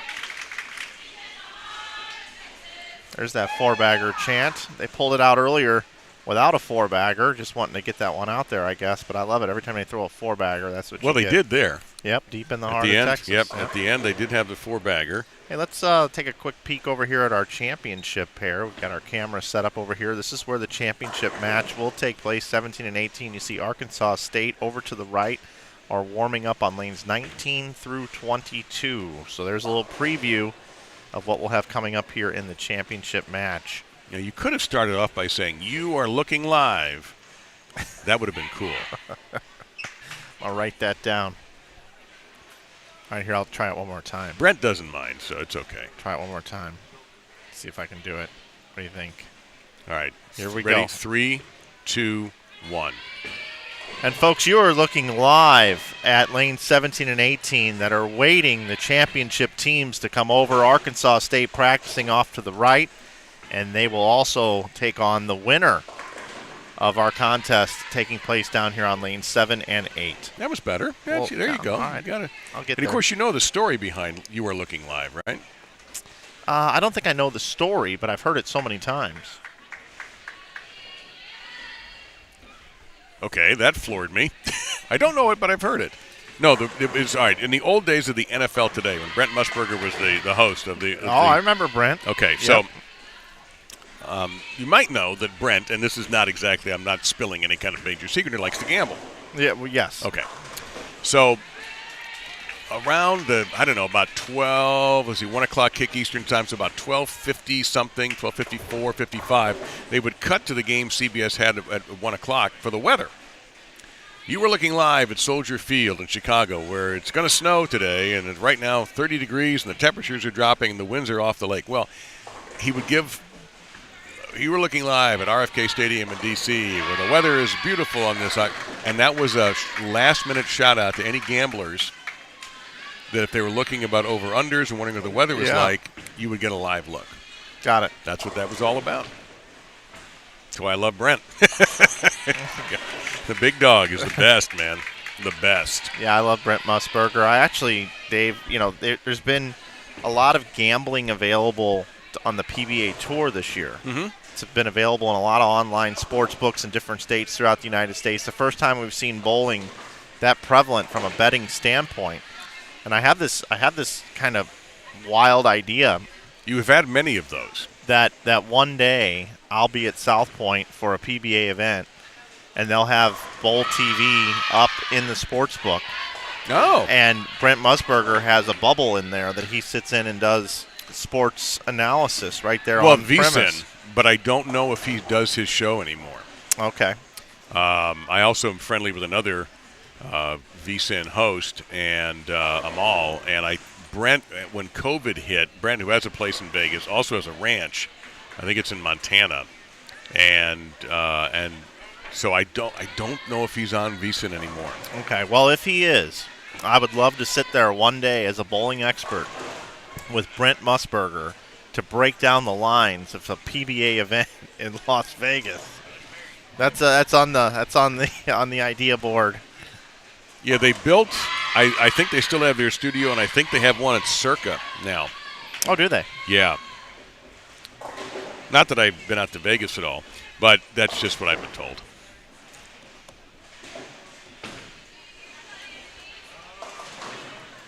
Well, that's the first misfire for Emma since she came in off the bench. Sure is.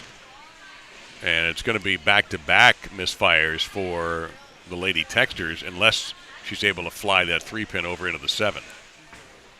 Yeah, with the out of bounds on the lane, meaning the amount of oil on the outside part of the lane, this is a difficult spare. I would recommend going hard and straight at it, cross lane.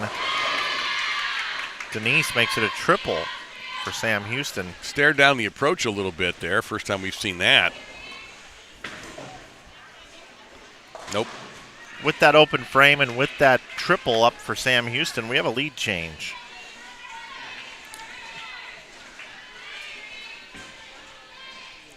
Sam Houston lost the traditional by only 14. They right now trail by 14. Well, I say right now, it doesn't factor in what we have for live scoring.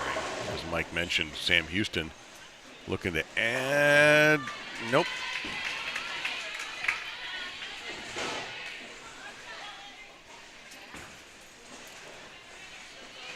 Yeah, 57 in the fourth after back-to-back open frames for La Tech. In the fourth for Sam Houston here, we're going to have 97 most likely. 40 pins, so 20-pin lead currently now in this match for Sam Houston. Manning comes up with a strike. Excuse me. Whoa. That's a lineup change.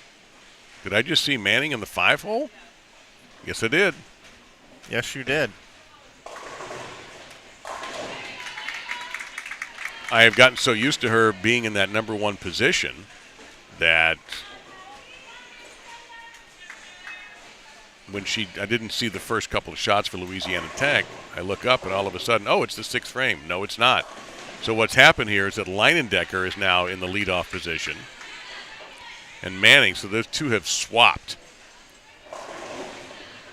So we're seeing more lineup changes right now from these two coaches than in the first 2 days. They had been very steady with their hands.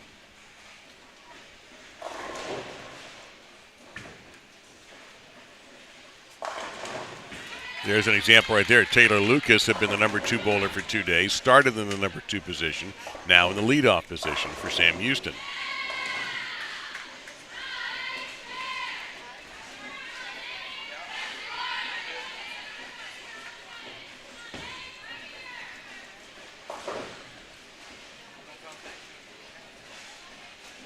You think with the Sam Houston with the SUR, like, you go out to get something to eat. Hi, I'm Mike. I'll be your server. Yes, you are. There's so many ways that's going to stick with them for years. Yeah. Whatever they do in life after this, that yes, you are is going to be there. And every time they say that expression, that's going to remind them of their college bowling days. You're a great mother. Yes, you are. Yeah, it's going to be. I'm a great mother. That's it. I'm a great bowler. Yeah. Nope. Thought you might get a spinner to take out that 8 for Lexi. When I get home, I'm gonna annoy Kim with that. I'm gonna do that for like 2 weeks straight. But will she know the right answer? Well, I'm gonna make sure she knows. I'm gonna clip this off and send her a highlight and say, hey, look at this. This is very inspiring. And then when I cut the grass and say I'm a great lawnmower, she'll say, yes, you are.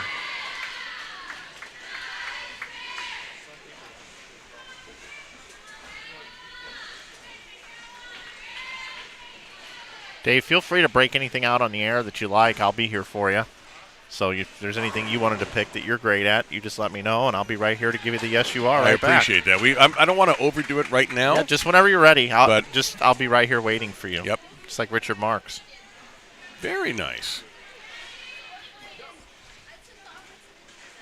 So 40-pin advantage for Sam Houston here, and if that holds up, they will jump into the lead with 2 Baker games remaining. 179-184 for Sam Houston, 206-171 for Louisiana Tech. And that is Rosales, who is in the lineup again. Yeah, massive lineup changes here. Yep. And I like it. Rosales, she's been a fixture with this team, and I'm sure she was a little disappointed to be taken out of the lineup, but is a great teammate. And obviously will do whatever is necessary, but nice to see her back in the lineup and performing. The big difference here is a perfectly clean game through 8 for Sam Houston, whereas a back-to-back open frames in the 3rd and 4th. Cook. That's the Emma Cook that we have learned to love in the short time that she's been in. Yeah, and some real momentum here, with that double. That was a monster double there, especially when your opponent's bowling a big game. Always nice to be able to finish strong. Still 2:05 left for La Tech. Blankensy's pretty tough, though. Yeah, Denise, she is very tough. You double, I double.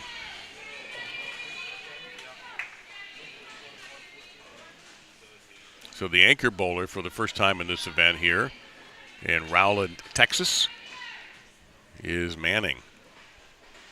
And she struck in her first appearance in the anchor spot in this game.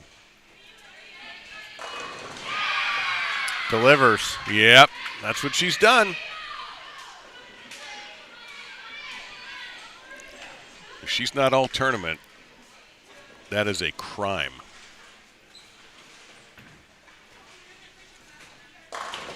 But coming right back, so Sam Houston pushing back every time on the Lady Texters. You're looking at a chance at a 245 here for Sam Houston. The scores have been average or a little bit below average. Not this one. No, and it'd be pretty even if it wasn't for the 2 open frames in the 3rd and the 4th for La Tech. If they fill those frames there, it's pretty even Steven here this game. That one's a little nosy. Yep, there's a pin back there too. It looks like Chambers is using that ball she used on the fill in the 10th, which she struck with.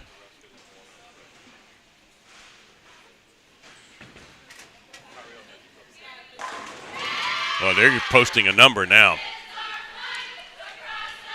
Yeah, Elise is back. You know, maybe on Fox, would Rob sing that instead of yelling Hambone? I don't know. It's possible. Well, that is kind of a day-old champagne finish right there, a 190. Respectable score. Can't be too disappointed in that. That's why it is 5 games. You know, it's not all about one game. Yeah, but 2 to play after this one. And we definitely have a new lead here.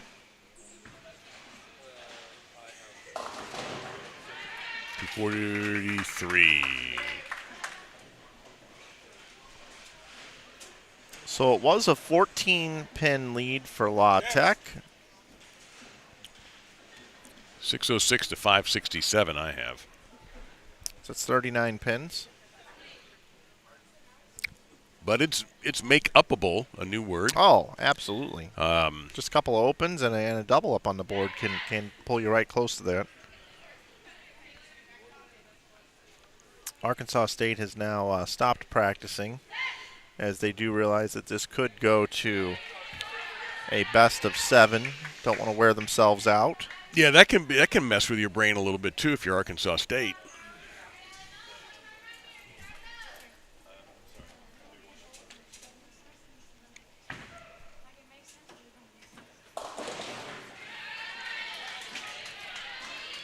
Lucas through the nose on lane 7.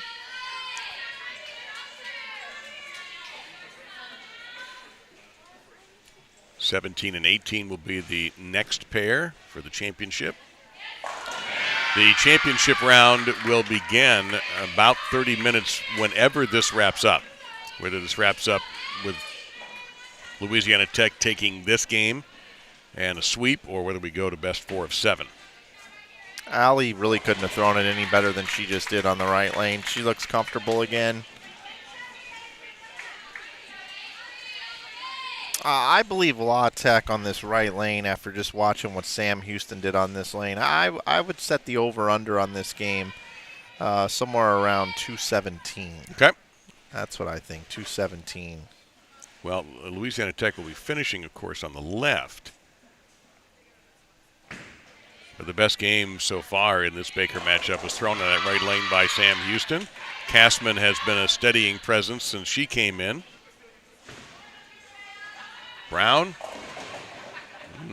well, cleared out a lot of dead wood there. A lot of flotsam.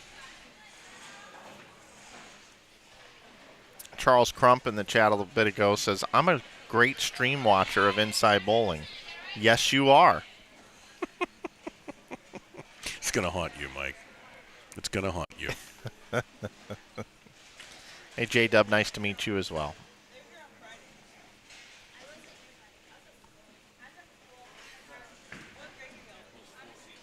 Hook, hook, hook, hook. Oh, wow. She got that one back from a little bit further right than I've seen her get one back from all day long here. And Sam Houston just continues to apply the pressure on Louisiana Tech. They've opened up a lead with 39, and they're not letting up. Riding a double, and here's their big finish, their 1-2 punch finish. Blankensee and Chambers.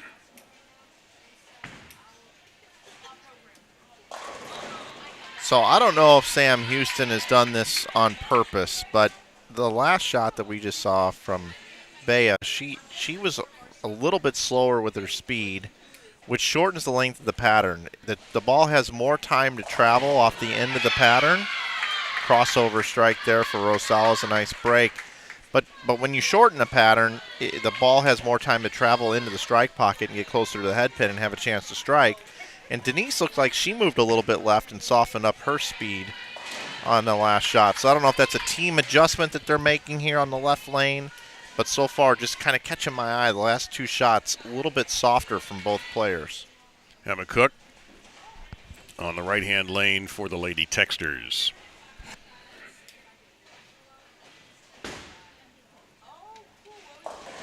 No, that almost sounded like she dropped it.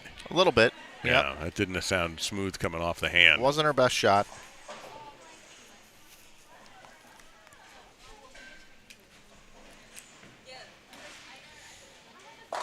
That was. Yeah, Sam Houston is absolutely rolling right now. Playing the right part of the lane, right on top of each other.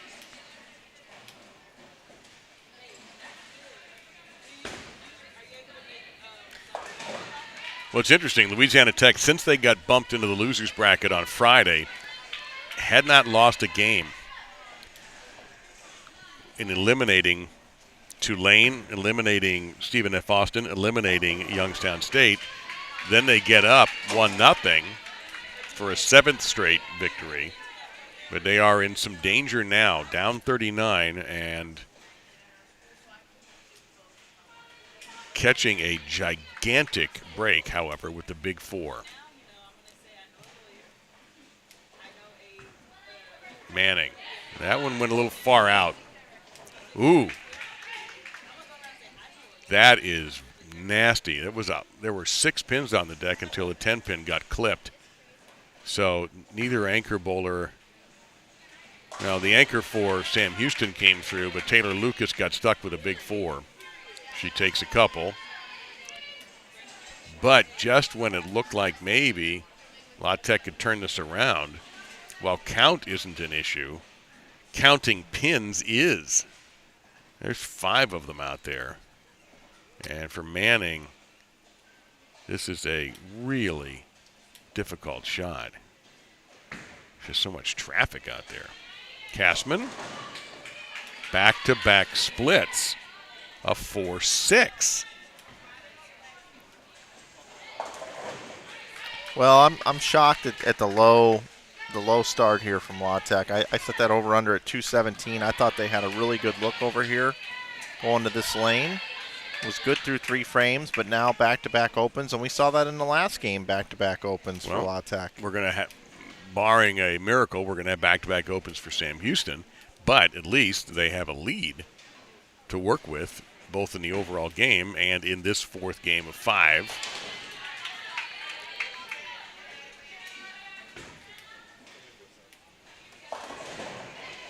Yes, that's a big drop for Allie Leinendecker. Boy, a double would go a long way here for the Lady Texters.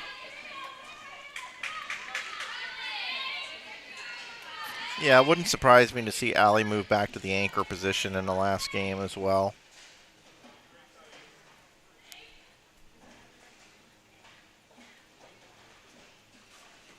Hernandez very quietly steady for Sam Houston. Well, it's a fine shot. Didn't get the result she deserved.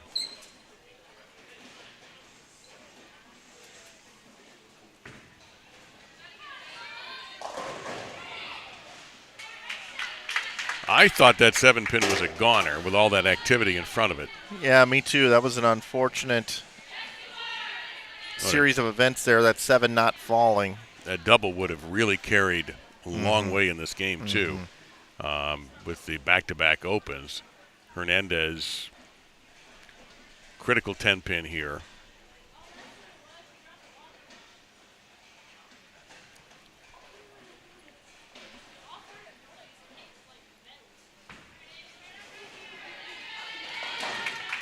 No need to stare it down. She knew she made it. And now you've got a strong finish, most likely, for Sam Houston. Yeah, 204 the max. It's like the manager who goes in the 8th inning up 3-2 and brings in the setup and the closer. Exactly. And figures, I'm going to win the game. Yeah, Blakenzie, she's been rock solid. I would expect her to hit the strike pocket again. She did. You really have an anchor bowler and a second anchor bowler on that team. You really got 2 anchors.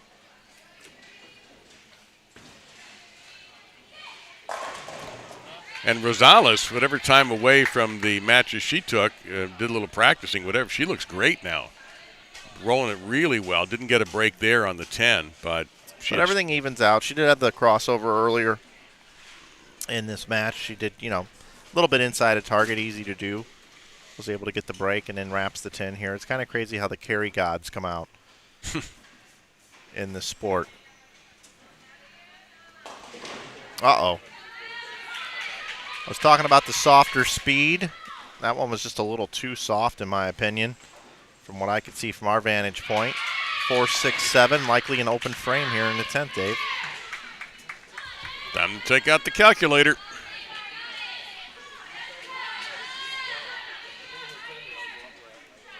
La Tech can still get to 195.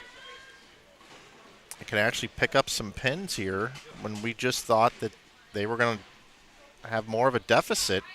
Now they got a chance to cut into it. All right, How Sam. about Yep. 172? Yes, sir. 172. 778 for Sam Houston. Big shot here for Cook. Sure was. Terrific shot by that young lady.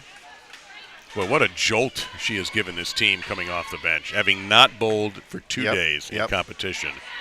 La Tech going at a 175 pace, meaning if they fill 20 in the 10th frame, a spare strike would put them at 175. If we can get some strikes here, the first hit here puts them into the 180s. 2 strikes puts them in the 190s. Now, Manning had a poor shot her first time up. She did. But we've seen, even in the traditional game earlier, she got off to a slow start, but then was awesome down the stretch. She knows how important this is here. This should be a pretty good one. It's a much better looking shot than the first one. And right away, you could tell. Right off her hand, rolled it beautifully. Was moved to this anchor spot. Allie struggling a little bit. Matt thought that she would have a little better chance over there. Really likes the look on the left. Yeah, but Allie doubled in this game. I know. She nailed it in the first and 6th frames. Yeah, and Matt, Manning. he's got a dilemma on his hands, Matt does. It's a good dilemma, though. It is. Allie's been his rock down there for a couple of years now in the anchor position. I don't know. I think I might make the move back. I think I might put Allie back down there. Well, we won't have to wait long to find out. No, we won't. Because the leadoff position is critical.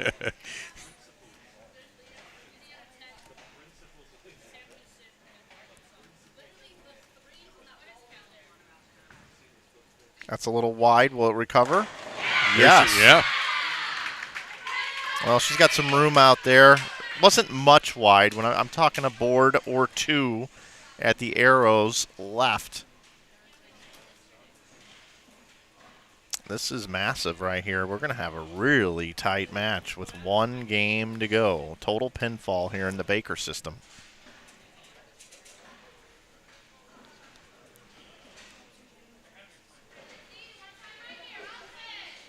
the posted score again that's been wiped off there, Dave, by Sam Houston. What was that score? 172. 172. So 195er right here would give us 23. Cut the lead to 16, I believe. All right, so it'll be cut to 18. Yep. 193. I'll double check that, but I believe for once I'm right. Unofficially, we have an 18-pin lead for Sam Houston going into the last game. And remember, Sam Houston had lane choice here, Dave, and they wanted to finish on this lane.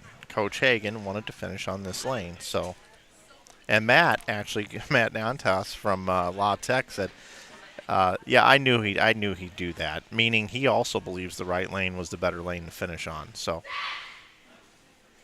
very close one here. Just a mark here. Just a mark difference between these two teams. This has been one for the ages here, a good one.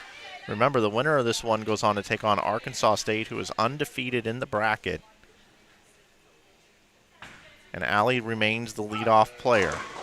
And gets a strike that she's not proud of, but she's not going to throw back in the water either. No, absolutely not. You need them all. Looks the same on the scoreboard. And an answer for Sam Houston. Taylor Lucas. We will have our notes updated at the top of the screen. Rick Barbera. Shout out to Rick. He's already got it updated up there. You see 778 to 760 Sam Houston here in the Baker 5-game total pinfall.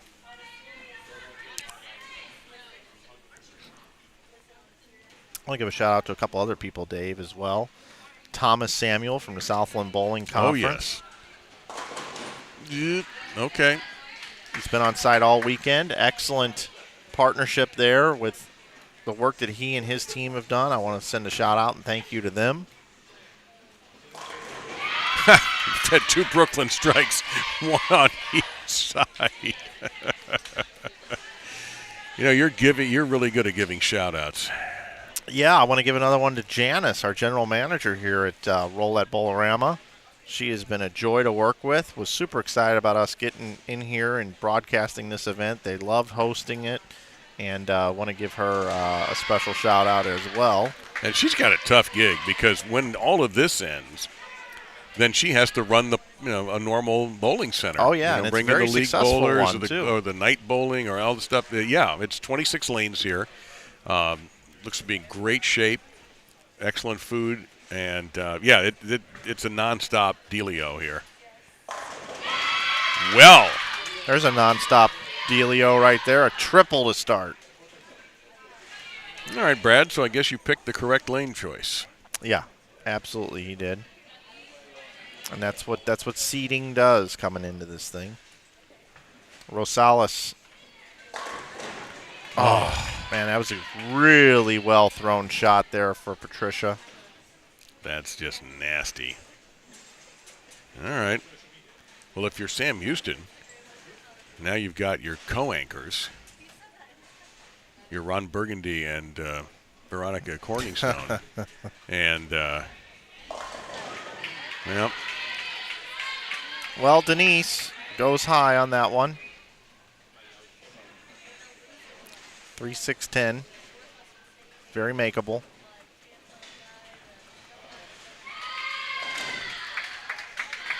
And if you're Louisiana Tech, you see what's going on and you say, we can't slip our focus. We have to make everything, and you never know. We already saw open frames a factor. No one ever expects the Spanish Inquisition or an open frame and or a split. So, perfect. So these matches, especially one that's only 18 pins apart, can snap on a moment's notice.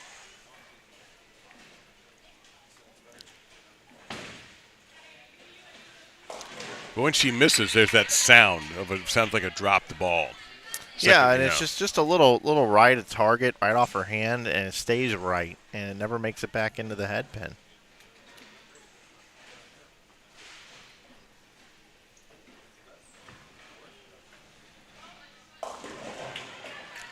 Back-to-back 3-6-10s. From the 4 and 5 bowlers. But may not hurt too madly because this is It's doable, but challenging, to say the least. Slide that head pin over. Oh, whoa! That would have been unique. That's tough. That open frame right there is tough. 30-pin difference through 4 frames. Which makes it 48. Yes, it does. Sam Houston just needs to fill frames at this point.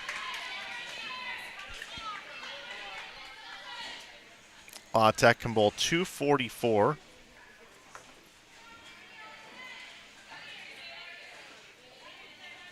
Which would make the magic number 226 right now for Sam Houston. If they bowl 226, they win. Oh, boy, it is really getting out of hand now. Yeah, less available now. That number goes down.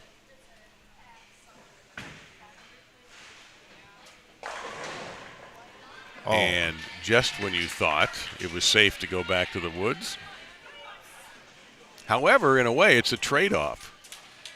Well, hold on a second. No, because they're 1 frame ahead, but it slows the Sam Houston momentum, which was as fast as the turnpike speeds here in Texas.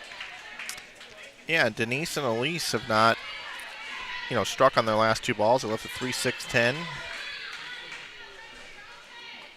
7-10 attempt here. Well, I wonder if this goes the way it's going with Sam Houston on their way to taking this, what do you do if you're Louisiana Tech? Because Leinendecker has personally doubled.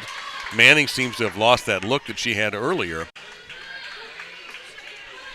Yeah, it's where in this game, I said it before this game, I would put Allie back there. Especially in a game 5 here with less than 20-pin difference. Allie's been there before multiple times for this team to deliver when she needs it under pressure situations, and it could come down to that. A double here could be interesting. Absolutely. Absolutely. Come on, Avery. Yes. Yes, sir. And that's what we call the high hard one. Yep. That one was right on line, end over end roll. Using a lot of surface on that bowling ball. Kind of hook stops and sits right into the strike pocket. If Marv Albert were here, he would have gone, yes, and it counts. Yes. 223 the max score for La Tech. Oh, look at this. Little spare sub all of a sudden. Kaya Gray being asked, hey, if you're not doing anything. Yeah, come on over here and throw it the 137 if you don't mind.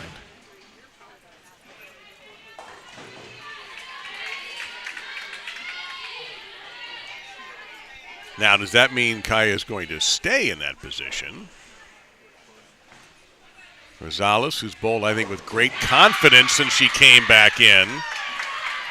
And you see some emotion coming out of these players. They're looking to sweep this 2-0. Of course, they already won the traditional team game. You've seen that number scrolling at the top there, 987 to 973. 18-pin difference here. Coming into this final game of the 5 games of Baker, total pinfall. Sam Houston looked good early, but recently has had some issue. Okay. Almost another split. But that shot was wide right also. Yes. They've either gone through the nose or wide right. So the look that was there, these things started out bam, bam, bam. And all of a sudden, now you see it's more like splat, splat, splat. This would be a 4-bagger right here. Whoa! Well, it's not, will it be? Yeah, it is, Dave. Look at that. Nuclear. 4 in a row, 223. Now we got to start doing some math here. I'll leave that to you. 223, right? The deficit is 18 pins. So if we take 18 from 223, that's 205 would be a tie. 205 for Sam Houston would be a tie. We're talking about max score situations here. So 209, the max they can bowl. So right now, if both teams were to strike out, Sam Houston would win by 4. But this is going to be interesting because Manning has not been sharp the last few shots. No. But we did see in the 10th frame on lane 8 the last game, she did deliver a strike on her first ball. And this is what I was talking about, The southpaw, she's quite capable, and you put her on the all tournament team. I have, and I'm not going to back down from that. So you've got 1A, 1B here as far as talented players that can get it done. But Denise here in the 9th, very important shot. Boy, for a split second, there was a 7-10 there until the 7 got brushed aside. So what that does is now that changes the max score to 198 for Sam Houston, which means right here, 10th frame, La Tech can close it out and win 2-0.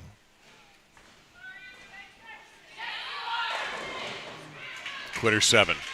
Yeah, well bowled.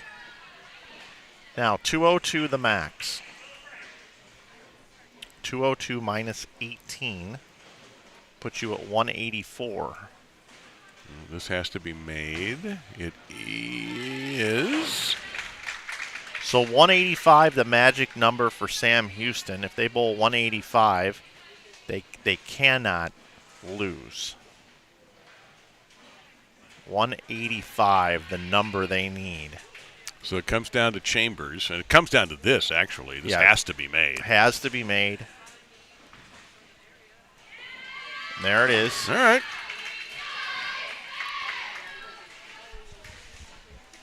The whirring brains of both coaches as they do the math can be heard all the way over here. Needs a mark, but also needs at least 7 on the first ball. That's the best kind. That's going to leave a mark indeed.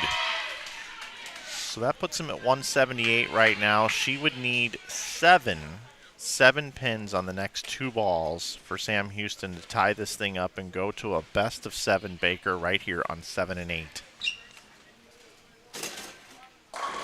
No, Manning threw 2 good shots. Yeah, she did. 202. She did what she needed to do there. 202 brings the total to 962. Dave, is that yes, what you it does.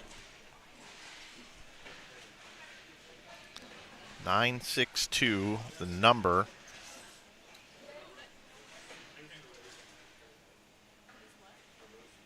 Yep, 7 wraps it up and puts us in the best 4 of 7. 7 on 2 balls. That strike was massive. That will cover it. Yep, that's enough right there. We're moving on to best 4 of 7. It's the first game Louisiana Tech has lost since getting knocked into this loser's bracket. A pesky 7 pin in the 10th frame causes another round here, another competition of 7 games. Baker, first team to defeat the other team. Head-to-head matches now. 4 games you must win.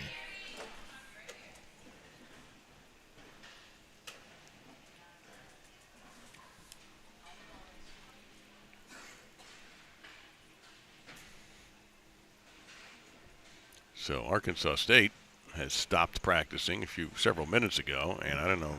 Yeah, 40 minutes to an hour before they will bowl.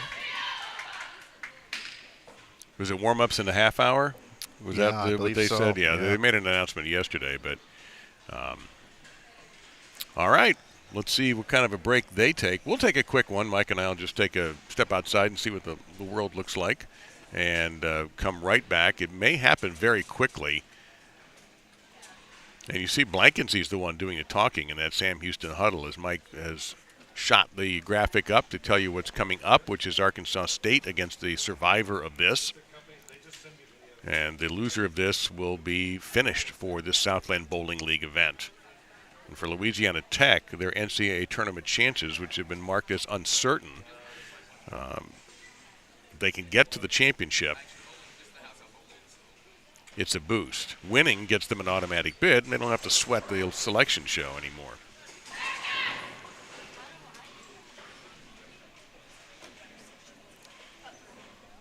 But it looks like Louisiana Tech has walked away, and that's what I'm going to do for a couple moments. Me as well, Dave. All right, so you guys hang in there. Won't be long.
And after about 5 minutes of action, or break, I should say, we are back into action. There we go.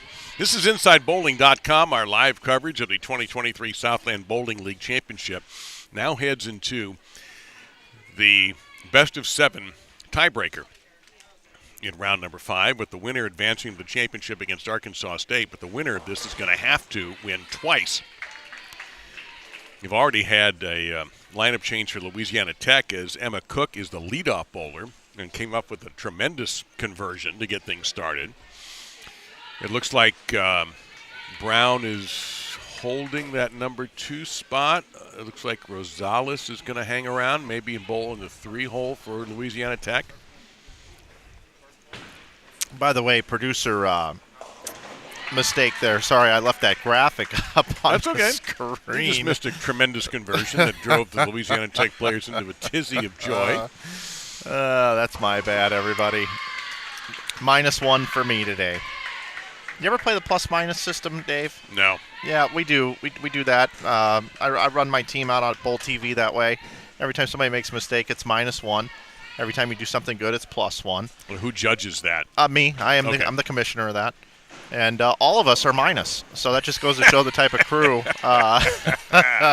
So far here, -1. I've had no reason to get a plus for any reason at all here today, Dave. Well, you've moved the cameras. Okay, I'm even then. I'll take the cameras. I'll take that, because I can't do that. If I do that, you're going to be out 2 cameras. Okay. You don't want that, obviously. Okay. So Rosales, okay, it's a spare shooting contest right now for Louisiana Tech, and for that matter, here's the lineup changes.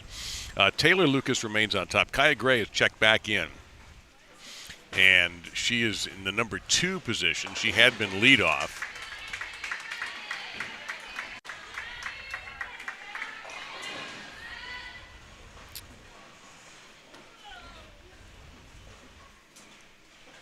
And number 3 could be is that Hernandez, ready to go? Yep. It is Bea.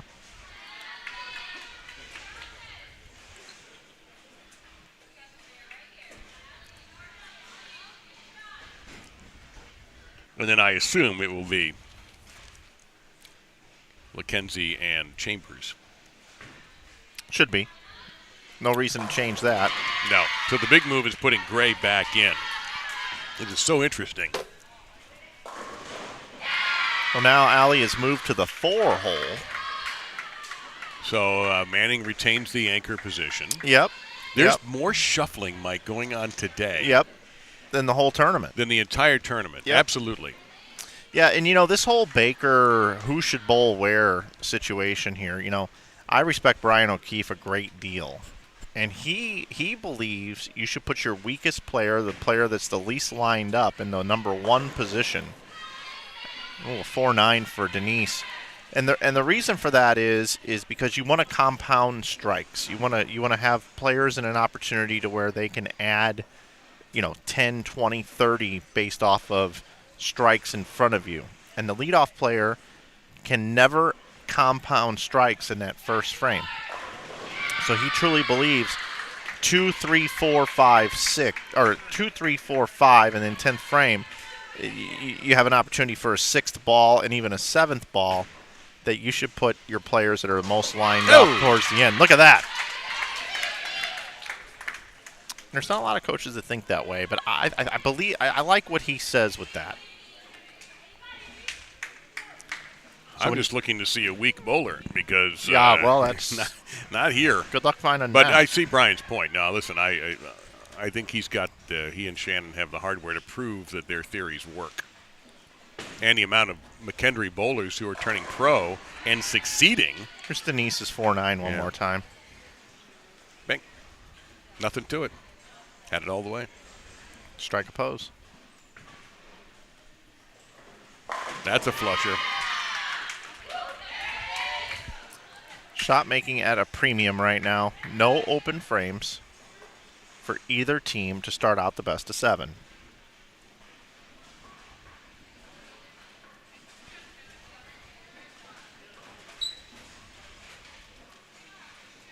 I gotta tell you, man, I've really enjoyed working with you here this weekend. Well, I appreciate you being here, Mike.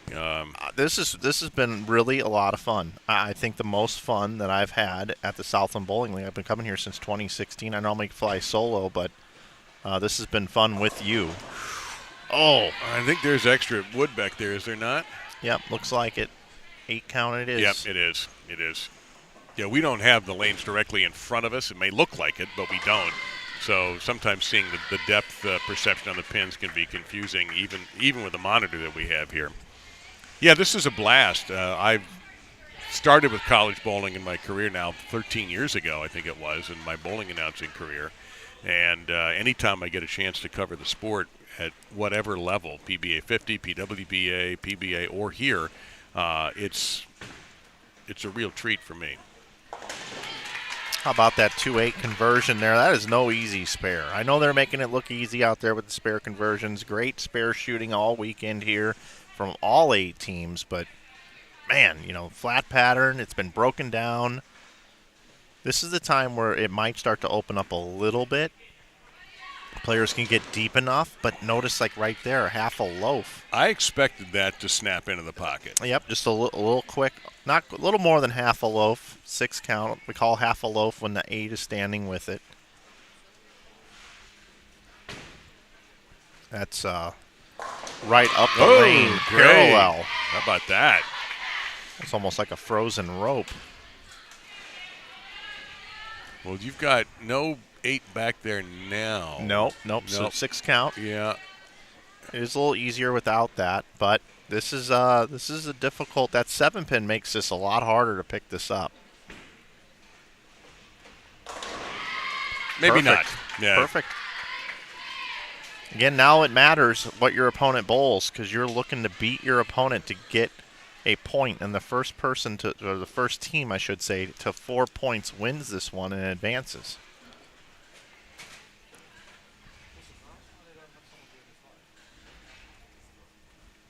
Waiting is Arkansas State. They had come in here warming up, getting ready, and now they'll get back to it, but just not yet. We have seen these best of 7s go to 7 and go to the final frame before we can determine who's advancing. So Rosales leaving a 4-10, and she'd much rather have left a 6-10, but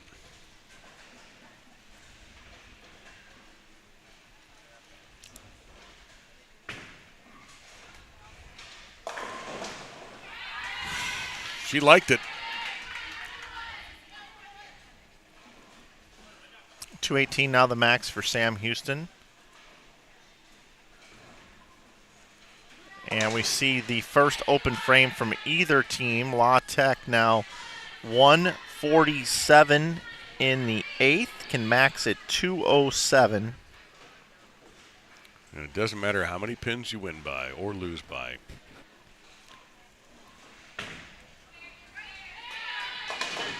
No more math. Allie's going to be up here in the 9th, and she's really in a must-strike situation here.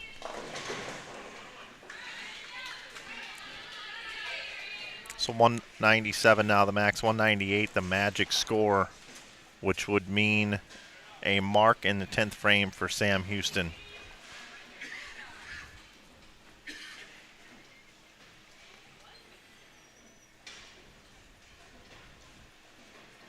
Nine out would be 196 as a final score for Sam Houston. Oh, Strike right there. Sam Houston up 1-0.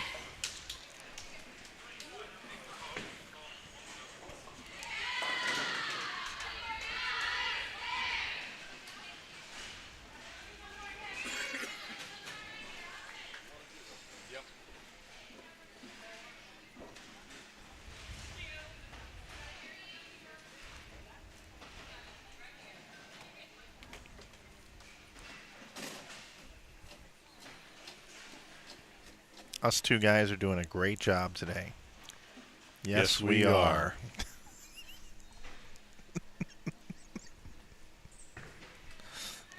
Thank you, Tom K in the chat for mentioning that and giving us that opportunity. One day we'll have to revisit that and explain what in the world we're talking about. But Otherwise, if you listen, we seem like the most egotistical broadcasters in the history of any. Again, this is a Brockmeyer episode right now. We're the two most egotistical broadcasters in bowling history. Yes, we are. Yes, we are. What if you're just now sitting down? Next time Sam Houston has to shoot a spare, you'll hear why we're using that expression now. I think that needs to go on an Inside Bowling T-shirt. I think so. I don't mention that enough, but if you would like to support our that was the stream next thing I here. was going to say, is that you might as well just transition right into a commercial since we are waiting for Game 2 to start. 174 to 208 to get things started here. If you want to support what these two egotistical broadcasters are doing out here in NCAA college bowling, head over to InsideBowling.com and buy yourself a couple T-shirts. You okay there, buddy? And maybe a hoodie or two. Wow. I didn't realize the trip from Kokomo was that rough. Oh, man, that is classic. Thank you, Dave, for that. I needed that. Anytime, buddy, I really needed that. It all started with the unison, yes, we are. And again, for those of you, next time we see a spare coming for Sam Houston. Yes, it's going to happen. Just listen. We'll sit out. All right, now she's going to turn, and she's going to ask a question. Am I a good spare shooter?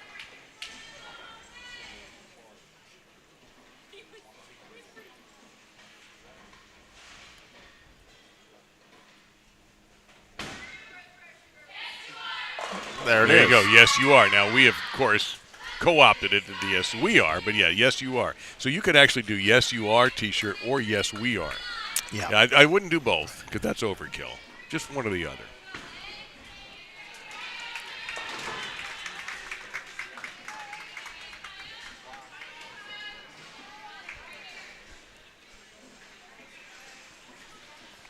And now Brad Hagan joining the Pen and Ear Club.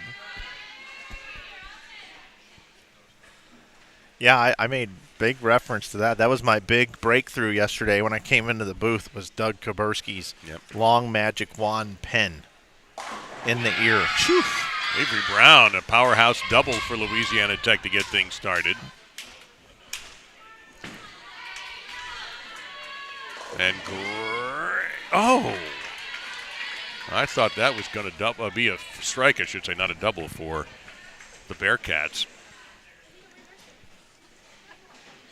Hey, all coaches in this conference, by the way, shout out to all of them. They put in so much work into their programs, and they have all risen each year just better and better and better. And you see it across NCAA collegiate bowling where all these teams rank. I know we talked about it a lot, but they're just so good at what they do. And to those that were even eliminated already, maybe at home watching right now, shout out to all of you, all of the teams that make up the Southland Bowling League. Yeah, they were wonderful in the time that I had a chance to sit with them on Friday. Every coach providing a little bit of his or her time and forthright thoughts about their teams. Yeah, it's really appreciated. It makes our jobs considerably easier. And that is Rosales with a mistake for La Tech, so that kind of takes the excitement out of the double. It sure does. And this is one of those situations where we expect it to go 7 games. We just do. It's what happens in this conference. But anytime a team can win more than one game in a row, it certainly puts added pressure on the other team. And that's what Sam Houston's looking to do here. Alley comes right back.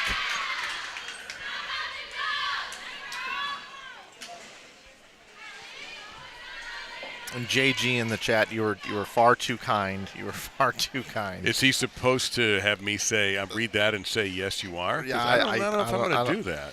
Yeah, I don't know. I know we are. I don't know about me.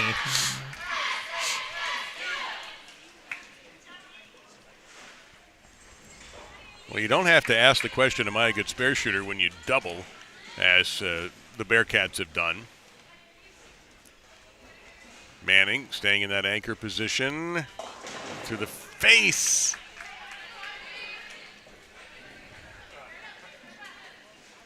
But she's either been just lighting it up or she runs into a rougher patch. And, of course, again, with Baker, and I know one or two of you may not understand what's happening here, you only bowl 2 frames. So it is, to me, very difficult. You make your shot, maybe you make a strike, and you're all hot and excited and ready to go, and then you got to stand there and wait.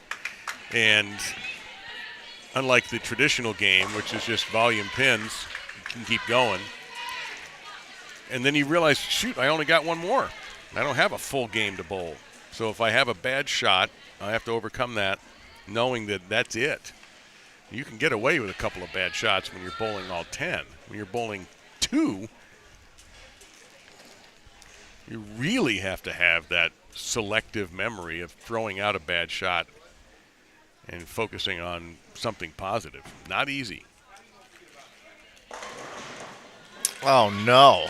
I thought she threw that ball perfectly where she wanted to put it. Horrible break, 7-10. That is not a proper result.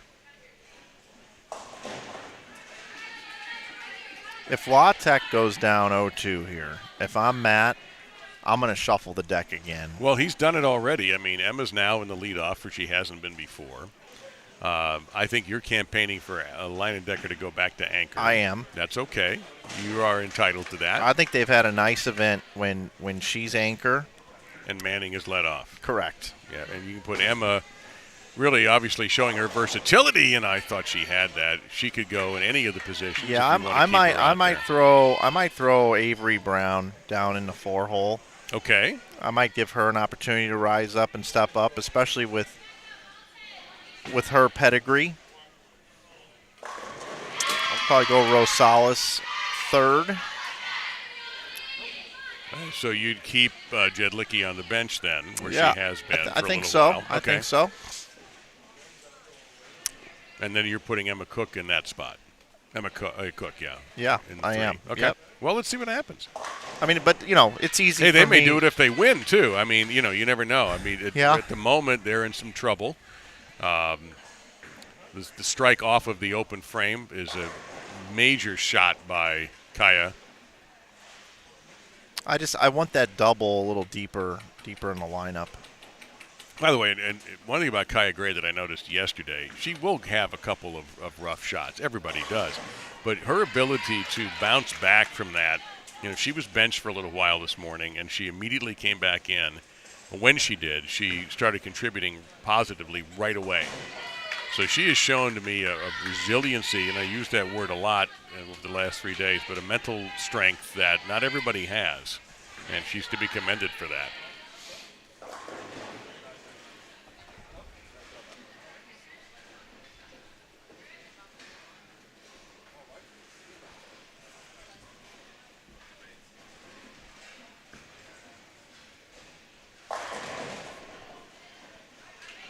Messengers get kind of hung up.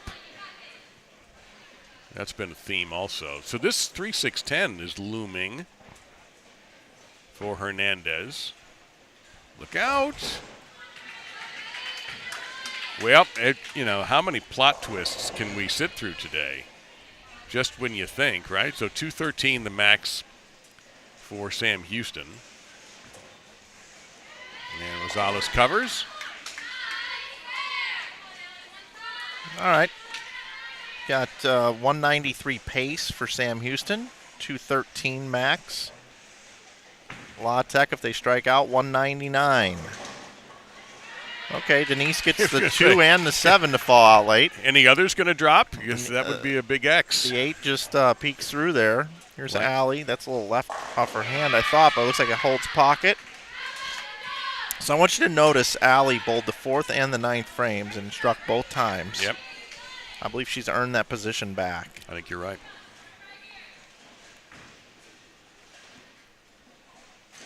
Sam Houston with a spare here can max at 203. Not a problem at all there for Denise. Yeah, if Denise goes off the sheet or goes, 2 and 7? Elise, rather, goes off the sheet. Yeah, 203 left for Sam Houston for Elise here.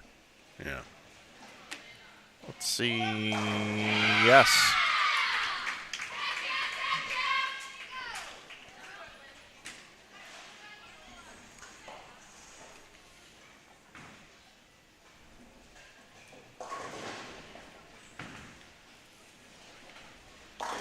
Just ripped it. Big time shot for Chambers. Yeah, so not done yet here. If she does not strike, the best her team can do is 193. The shot right here would put La Tech into the 190s with a max of 199. So this strike here would solidify things with just a few pins of count. Looks pretty good. Yeah, it does. It didn't drive. It didn't. No, it did not. She's great at keeping the ball in play around the strike pocket, but she has not been able to double when she needs to in that anchor position. Yeah. And she's got a great look to the pocket. I still think, Dave, as you said, all tournament team, she's been rock steady. But I think she needs to be moved out of that position. And yeah, we'll see what the decision being made here.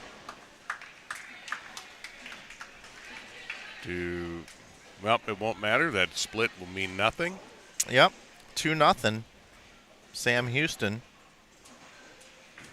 But La Tech had ball in hand and had the opportunity right there. Let it slip away. So Matt Nantas now's got an interesting decision to make. Yep, he certainly does. And he is actually over at the table filling out his lineup card right now. And he may bring in his starter, who's over there practicing right now.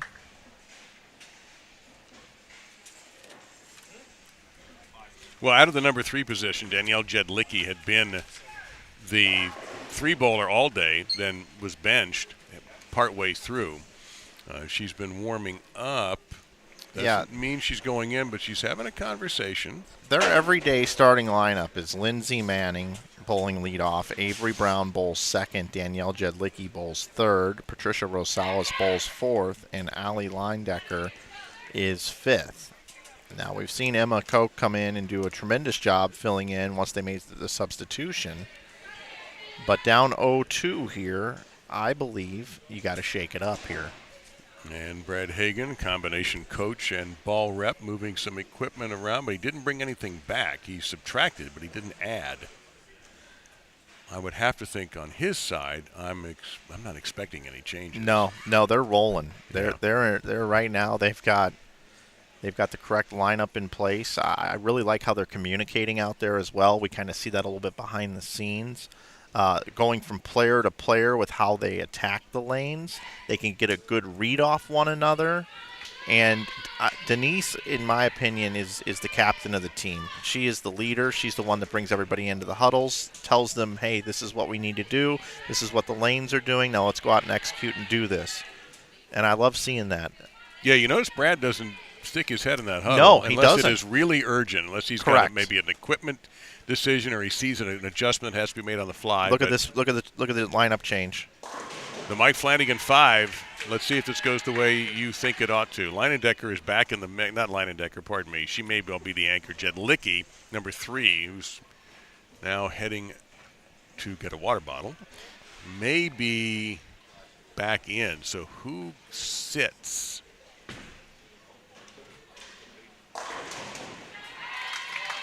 I'm sticking with Taylor Lucas in the leadoff position. Is Sam Houston on the right. Arkansas State still not bowling again. They're very relaxed right now from where I can see them around the bowling center. And I just want to state that Lindsay has not done a bad job in the anchor position. She has filled frame. She's been steady. But when you got Allie on your team and she's back hitting the strike pocket consistently. You just have to make that move. Okay, so Avery is still going to be second. Position she has held throughout the event. Yep. And maybe she's most comfortable there too. Maybe that's where she does her best bowling analytically.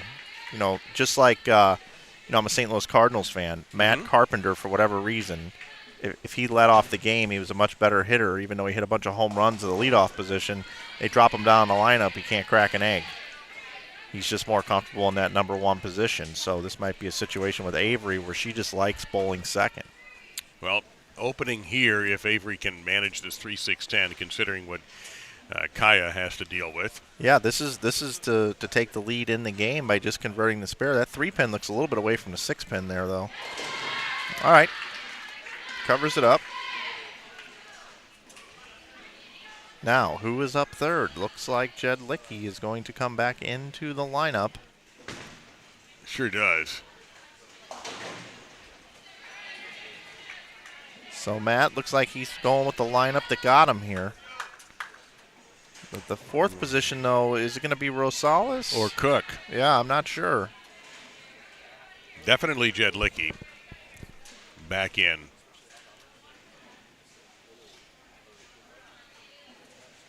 And she is taking a position left of center. Yep. Probably going to give it some time to get back to the pocket. A little slow roll. I'll tell you what, that's a hell of an opening shot right there. Coming back over here cold. I realize she's been practicing, but these lanes have transitioned so much since the regular team game. Nope, thought they might get a trip on the floor. It's what Hernandez was hoping for. I actually like seeing her bowling ball finish that strong down lane. Which, Hernandez? Or Yeah, Hernandez, because, it wasn't 30 minutes ago, Dave, we were seeing a bunch of 2-8-10s, 2-10s. Yeah. Because the ball wouldn't finish. Now we see a ball finishing too hard, leaving a 4-pin, and that's a good sign for, you need angle to get through the pins. And the other thing is as you move in, you can start to develop a more defined hook spot. It gives you a little more room at the end of the lane. So instead of having to hit a dime down lane, now you can hit about a $50. She's been the softest of speeds of everyone on this pair. And maybe a little bit hurting a touch, too. True. After the first round with the traditional competition, which Louisiana Tech won, she, during the break, was getting some tape from the athletic trainer. Rosales is back in the fourth position, so Matt riding with his starting lineup now. Took Cook out. Great toys, by the way, back in the day. Starting lineups. How do I know that, but I can't picture it? Yeah, the little figurines of the players. Oh. And it comes with a baseball card in there as well, all the different sports. Yep, that's right. Had those as a kid, starting lineups. Wouldn't that be cool if we had starting lineups or Funko Pops for bowling? That'd be fun. A little Belmo Funko Pop. Oh, yeah. Shannon O'Keefe. Well, you'd have to one. get Kyle with hair up. Oh, yeah. Yeah, different outfits, different variations of that Funko Shannon Pop. for the ladies. Yeah, Absolutely. I like that. Well, Rosales struggling still. Really, neither team is jumping through hoops at the moment. Now, a double here is going to put a little heat on La Tech. Now, Okay, so we just saw a 4-pin on the right lane and now a big 4. That lane is starting to hook. And Allie leaves a 3-6-10. 9 with it? Looks like the 9 yeah, with there's it. a 9 back there, absolutely. So it makes it even that much harder. The challenge is going to be is these bowlers, whoever wins this is going to go from burn into fresh on 17 and 18. Now, they'll certainly get opportunities to warm up on the pattern, but it's going to be a different approach. Do you change things? Do you move people around again? Again, both coaches, understandably in the situation, being very aggressive with their lineups. I mean, Emma Cook, who is standing right behind the Louisiana Tech head coach, came off the bench and was spectacular. But now she's back on the bench. Okay, so Matt just made his power move with his lineup. And he expected his team to respond here. If they don't win this game, they're down 3-0, and they could potentially not make it to the NCAA championship. So now what does he do? He comes over and delivers a little team speech there. He just tried to fire these ladies up and explain, look, you're all here for a reason, and this is our lineup. Go out there and get it done right here. They're not running away from us in this game. We're actually fill these frames. We got a lead. Well, there goes Manning. First strike for Louisiana Tech. Not only he's not filling Sam Houston, Sam Houston's losing the game. Yep. Because they can't strike. We've only had 2 strikes in this particular game. Each team has had a split open. Then you had the 3-6, 9-10 that wasn't converted. And despite all of that, it's a strike up versus a spare up plus 4 pins for Louisiana Tech. Hey, people must be waking up on the West Coast, Dave. Our viewership has doubled since we started. A lot of early risers in Hawaii, too. So either that or it's Arkansas State fans. So we must be bowling by now. Yeah, we got to be here by now. No, not yet, but hang in there. I'm sure you're going to want to see the future opponent. But Louisiana Tech unable to capitalize off their first strike. Yeah, that ball just read way too early. But, Kaya Gray has got an unfortunate sleeper. Yes, she is. Well, we'll see if she is. This will test your ability as how good a spare shooter you think you are. Matt is having a pretty complex conversation here. Yes, she is. Yeah, this he is very involved right now, and you can't blame him one bit. He knows what's in stake. A 2-1. Okay, we can do this. 3-0. I don't know if you can rip off 4 in a row. Sleeper converted by her. Yep.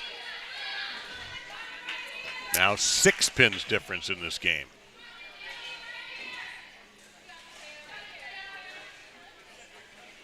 Remember 4 pin last time on this lane for Bea. Where's she going to throw this? She's going to go pretty left to right here.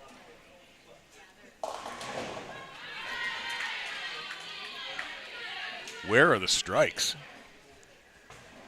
On that right lane. Found one on the left, though. Jedlicki, 9 spare and a strike. Yeah, she came in ready to go. She left that weak 10, made a little adjustment, strike on the second shot. Matt spending a little extra time here with Rosales. Knows how important this foundation frame is here in the 9th. If you could get a double to set up Allie for the 10th frame, that would put them in a really good spot. Try to getting their first point in this best of 7.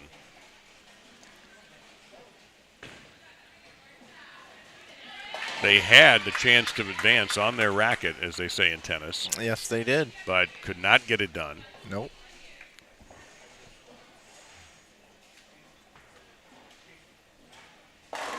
It's the best looking ball on that side of the house for Louisiana Tech in this game.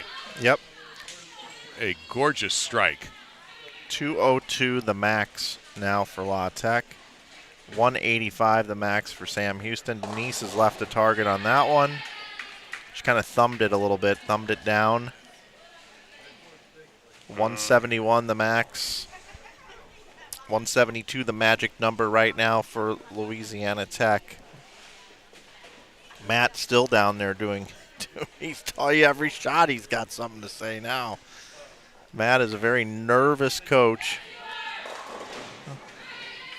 Well, he probably got a little nervous when that ball started to go through the nose until it ended up with a very manageable shot. So it's looking like Sam Houston is going to have their lead cut to 2-1. Yep, got to have the spare here, though, for Allie. Because we do still have a max 171 next door for Sam Houston. And if you notice up on the scoreboard, I believe that says 168. It does. So I see to your point, yes. A chop here would be potentially disastrous. There is no chopping. Nope, now we're good. 2-1. She needs 2 pins.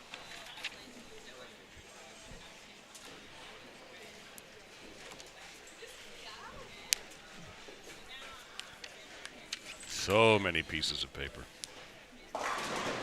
So La Tech goes back to their starting lineup, and even though the score wasn't great, the result was.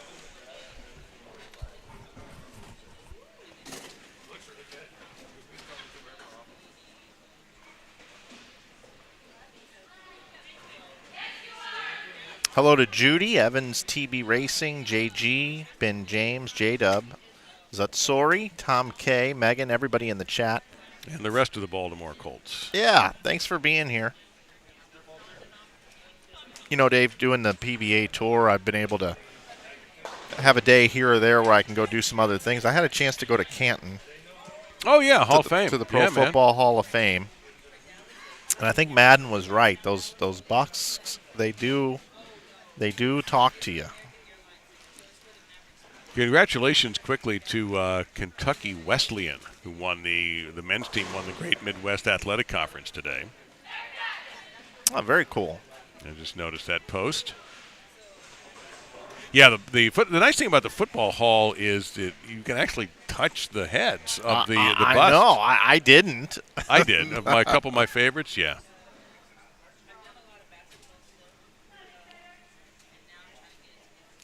Yeah, I couldn't resist.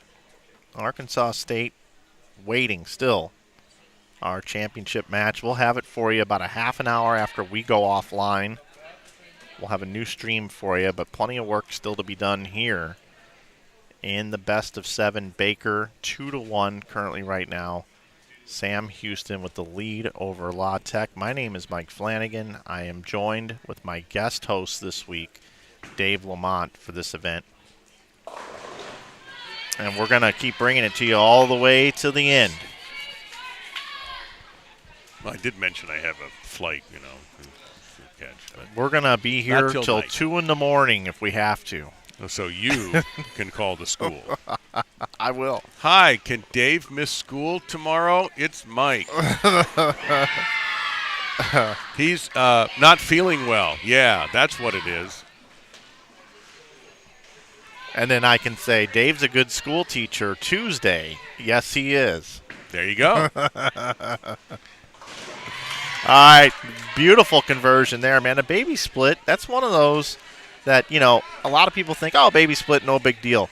That thing's hard on flat. Most of them have been made. We don't have the capability of giving you a split percentage conversion or a spare percentage conversion, but like they do on the PBA. But yes, I would at least 3/4, if not higher. Probably, in fact, I'm certain it's higher just from what I've seen on that particular shot. 3 10s, 2 7s, no trouble, very little trouble. Avery with a nice shot on the right lane, leaves the 10 pin. Kaya Gray, that just sort of drifted and never. Yeah, we haven't seen a 2-pin combo here in a bit. And that could be an adjustment as the lanes start to burn up. The players have to move in. Sometimes you can over-adjust a little bit.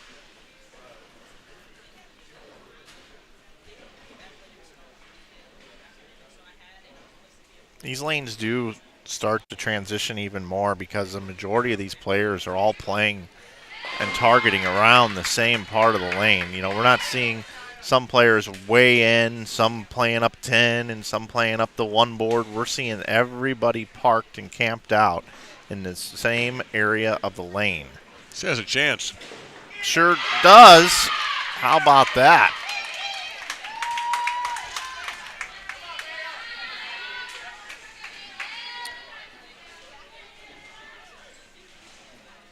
Well, 210 conversion there. Jedlicki. Wow, that's back-to-back strikes for her going back to the last game. Take a look at that conversion again, Dave. Just perfectly targeted. And look, she's like, I think I got this. I do got this. Little extra suspense with the 2 not going directly into the 10, but having to kick off the wall and catch the 10 on the bottom. Worked. But that was a pretty roll.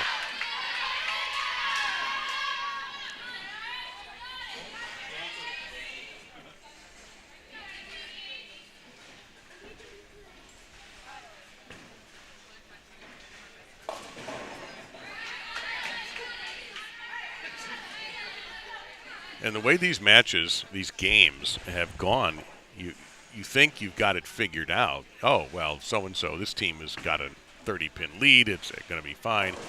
And then somebody doubles, somebody leaves something like that 1-2-10, and suddenly you think, wait a minute, it's not fine. It's not over. It is over.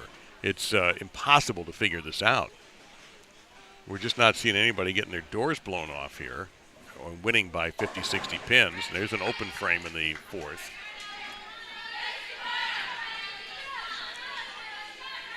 And some teams have been able to overcome poor starts to win because the other team finishes poorly. So, or strongly.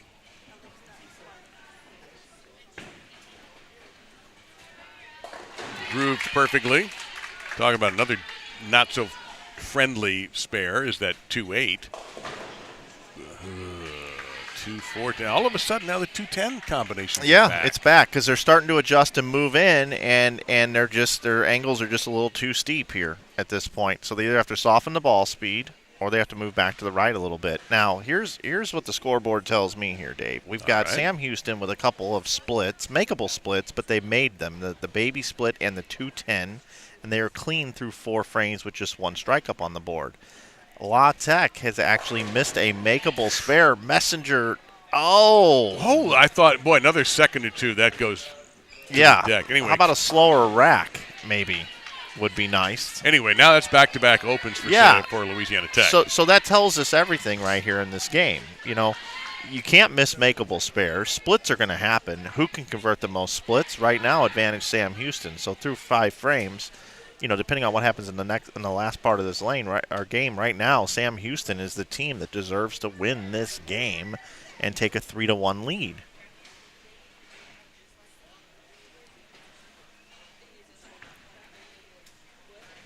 One thing we should mention, and you reminded me of this yesterday, if we go all the way here, the final match will be just the best 4 of 7 Baker. We do not recycle the whole traditional game, 5-game Baker total pins. If Arkansas State is defeated in the first go-round, you'll just go 4 of 7 Baker. Otherwise, we would be here till 2 in the morning. Yeah, and what Dave's speaking to here is Arkansas State has to be defeated twice. And the second part of twice is just a best of 7, not a traditional team game and then 5 games of Baker and then 7 if needed. It is just 7, and it could be needed. All right, well, Sam Houston isn't striking. Nope. And Louisiana Tech is sitting on a chance to double up here and throw this whole thing into complete chaos. Sam Houston is just grinding out this game. Yeah, it may not be enough. Filling frames. Avery needs this one. Nope, 2-pin combo again. Is that the 2 and the 8? It looks like it's 2 and the 8. 97, if she spares it, would be the score in the 6th frame. Boy, how fat would a double look for one of these teams right now? Yep. 116 is the pacing for the 6th frame for Sam Houston. So we're looking at about a 19-pin lead through 6 frames for Sam Houston. Sam Houston, in my opinion, just needs to dodge and open. If they can fill the game, they'll be okay. Ooh, well, guess what? You did it once. Can you do it twice? Yeah, same player. I don't know. This would be some spectacular spare shooting. She may be asking you to queue up the replay and see if they can slip it by the judges. Here is the replay. One more time. See, didn't you see right there? That was just earlier in the game. Mike, yeah, I made that. All right, can you make it twice? It's got a shot. Nope. Well, once again. 6 pins. Boy, that had to travel a long way to get anywhere near the head pin. You know, you're trying to avoid getting burned by going right in the face, so what happens? The obvious over-adjustment, same thing with golf. You get tired of hooking the ball into the trees, so what's the next tee shot going to be? A slice into the trees. Or in the case of South Florida golf, off somebody's roof.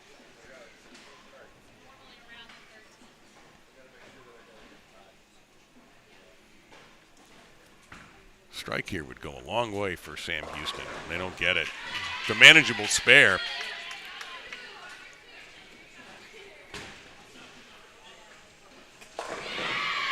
These coaches may have to visit their dentists tomorrow to the teeth grinding that they've got to be going through.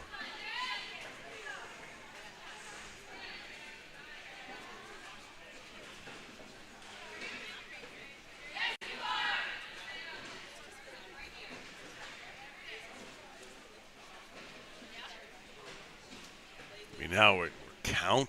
I mean, your first ball, what kind of count are you going to get?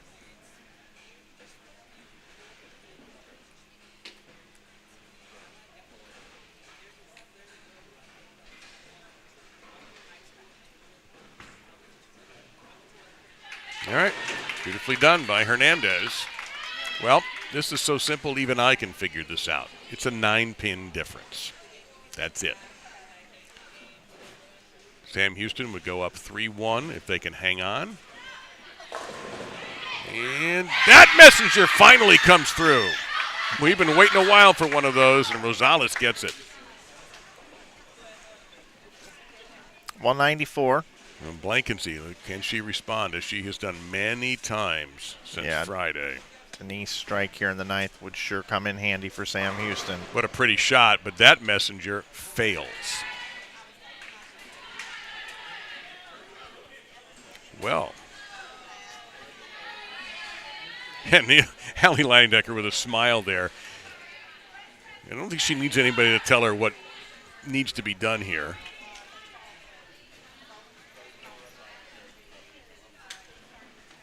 Got a 192, 194 max score for both teams. La Tech can win by 2. And, you know, this is, I've been calling for this, for Allie to go back to the anchor position. Matt moved her there the last game. And this is what Allie's so good at, is hitting the pocket when her team needs it in the 10th frame. Like that. Yeah. Just like that, Dave. Right on cue. 2 more of those, and there's nothing, actually 2 and a 9, it would be nothing that Louisiana Tech, Sam Houston can do. Right. The one thing I will say in covering this event in years past, and I don't know if this is a regular thing for Allie, but I have seen her get the double and kind of airmail or not make a good shot on the third. She has lost some focus and concentration, so let's see if she's overcome that. She's got to get this next one first, though, before we can even talk about that. Before we can talk about that, this one has to happen. Yes, sir. You have to throw it back in Allie's wheelhouse and go, okay, I did my job. What do you got? Yeah. I anticipate this being a good one. It wasn't. No, That's it was 5. not. That's a 3, 6, 7, 9, 10. So even if she spares this, that count was massive. Well, the strike, another strike here just about does it, doesn't it? Yeah, it does. 179 is the max for La Tech, so we just need a mark here. Yeah, good point. She doesn't even have to strike. No strike. No strike. Sam Houston looking good here to go up 3-1. Careful. Careful. That's got to push. Oh, yeah? Wow. Well, that's 178. Allie needs to make this for 179. And she just needs 2 out of that cluster. Yeah. That bewildering cluster of formations. 1, 2, 5. You know, this is just 9. nuts. This is absolutely nuts. First off. Okay. That's it. It's done. Yeah, Sam Houston up 3-1. Looking to close out here in Game 5. You imagine look at the leaves that we saw there. I know. In these clutch, these important shots, and they were left with some crazy stuff to shoot at. Speaks to how hard the oil pattern is. It does. These are talented people.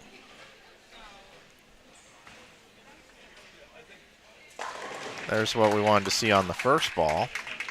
182, 176 final score. 3-1 Sam Houston. One more W, and Arkansas State can take off the hoodies and start getting warmed up.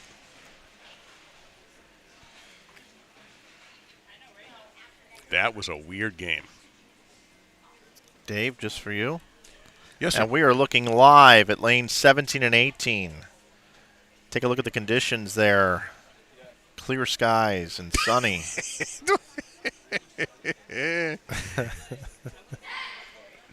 That's our championship pair, folks. And if you're just joining us, you have to go back and watch the archive to see what we're talking about. Yeah, I'm not going to repeat the story. It's out there. It's not anything that's, again, a secret. I'm spilling trade secrets about broadcasters. Well, we have seen teams come from 3-1 back to win in these super games. That game was a tough one for both teams. I'm trying to think, did anybody double in that game? Either team double? I don't know if they – no. Well, yes.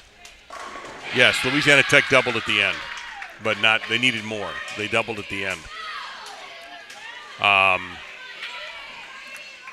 A start for Manning, a perfect one. Lucas, 6'10". Tell you one thing, Sam Houston has kind of lost the ability to strike, and if Louisiana Tech can get Brown to double here, that is going to feel a great gasp of relief from the Lady Texters, because doubling right now is a hard thing to do as these lanes just continue to get meaner. And you see exactly, well, almost got it from the backside. So she thinks, well, maybe I won't go straighter as greater this time. I'll try to take it out 5, 6, 7, and didn't come back. Missed the head pin completely. She got a huge break just having the head pin to shoot at. Is this now going to be make your spares and we'll advance? And we'll throw strikes in the next game?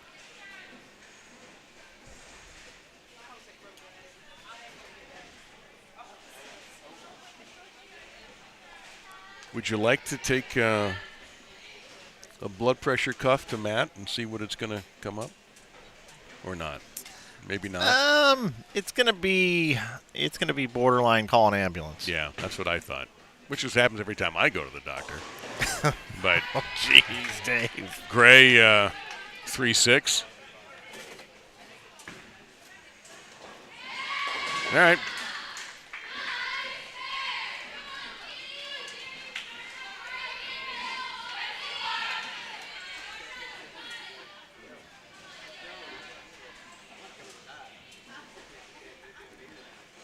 Who can strike for Sam Houston? Can they string anything together?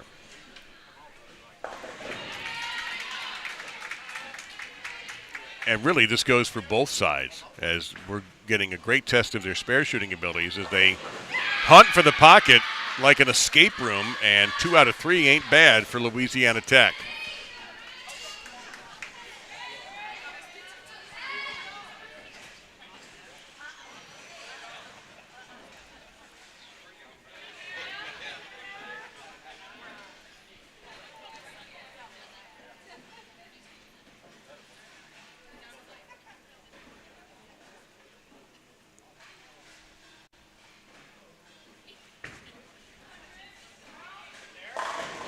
Well, there's a strike. Move left by Bea Hernandez. Rosales through the face. 3-6. All right, Dave, I'm back. I just got done listening to Meatloaf's 2 out of 3 ain't bad. Thanks for doing that to me. Anytime. Yeah. I mean, it gets a little overused sometimes, but I thought in this case it made sense. No, I liked it. There's certain expressions that get used in this industry that are overdone. Well, if you could give me that list sometime, I would greatly please, appreciate it. The one I mentioned the other day, well, you hadn't come in yet, was I will never say flip the script. Flip the script. Okay. You never heard that one? Oh, yeah, man. no, I've heard it. That oh, one's got. Yeah. Oh, boy. Chops the 3. Right after a Sam Houston double, too. Yeah, flip the script is way overused. Or plot twist. Or spoiler alert. They're overused. They were great at the time. But spoiler alert. Oh, my gosh. There's actually a bowling ball that's called the spoiler alert. I don't think they make it anymore, but that was a bowling ball a few years ago that was made. I don't know how many more names they can come up with. That's got to be a difficult job. Back at headquarters. Look at this. Sam Houston State, after we had just talked about their inability to strike on the left lane, has found the groove on the right lane. And maybe it's the conditions. Maybe that left lane is just more difficult than the right lane. Yeah, now I'm sitting here thinking to myself, okay, what if Sam Houston advances? What does that mean for Louisiana Tech, and will they get into the national championship? That's the first thing I start thinking of right now. Yep. Well, that is out of their hands in some ways because of other things that have happened over the weekend. And I'm sure that's why, Matt's BP is not going to be ideal until Wednesday when the show is announced at the NCAA website. 4 o'clock Eastern for the 16-team field to be revealed.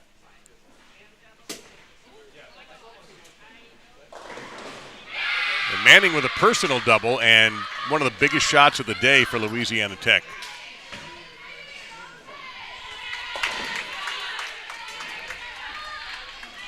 Manning just seems to bowl the best out of the one position. No question. Well, this young lady here, Avery, she's been awesome for this team her entire time with La Tech, and she's got an opportunity here to keep this ball on line, not send it too wide, keep the speed up, and pound the 1-3. Great. Whoa. Well, steady improvement out of Gray after, leaving the 210 on the left lane the last 2 shots over there. Brown looks good. That's it. That's the double that Louisiana Tech needed. Sam Houston, I thought Gray kind of got ripped off there, but at least it's a 9 count. That was the money ball there for Avery. Yep. So has she thrown her last shot in this event? And if you can make it 210, you can certainly make a 9. La Tech can still bowl 238, working quickly. Jedlicki, bang. Okay. 238, 246 the max for Sam Houston. So Sam Houston can still control their own destiny, even though La Tech is coming on very strong. Each of the 3 bowlers who are now up for the Bearcats did strike on their first appearance in this game. Rosales is on deck next, and she hasn't been striking since she came back in. She did a couple early, but since she came back in, she hasn't. Big left move here. You can't read Hernandez. No. Some of these other bowlers, you can read their body language. You can't read her. She's a poker player. Yep. And that's a massive shot right there. Stone face, ice cold, whatever you want to call it.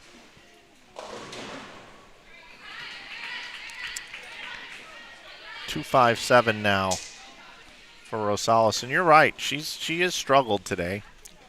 She was benched briefly.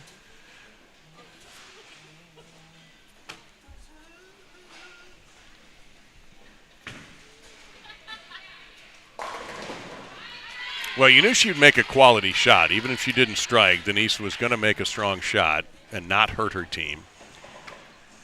And assuming she covers this is going to get, if this is not converted.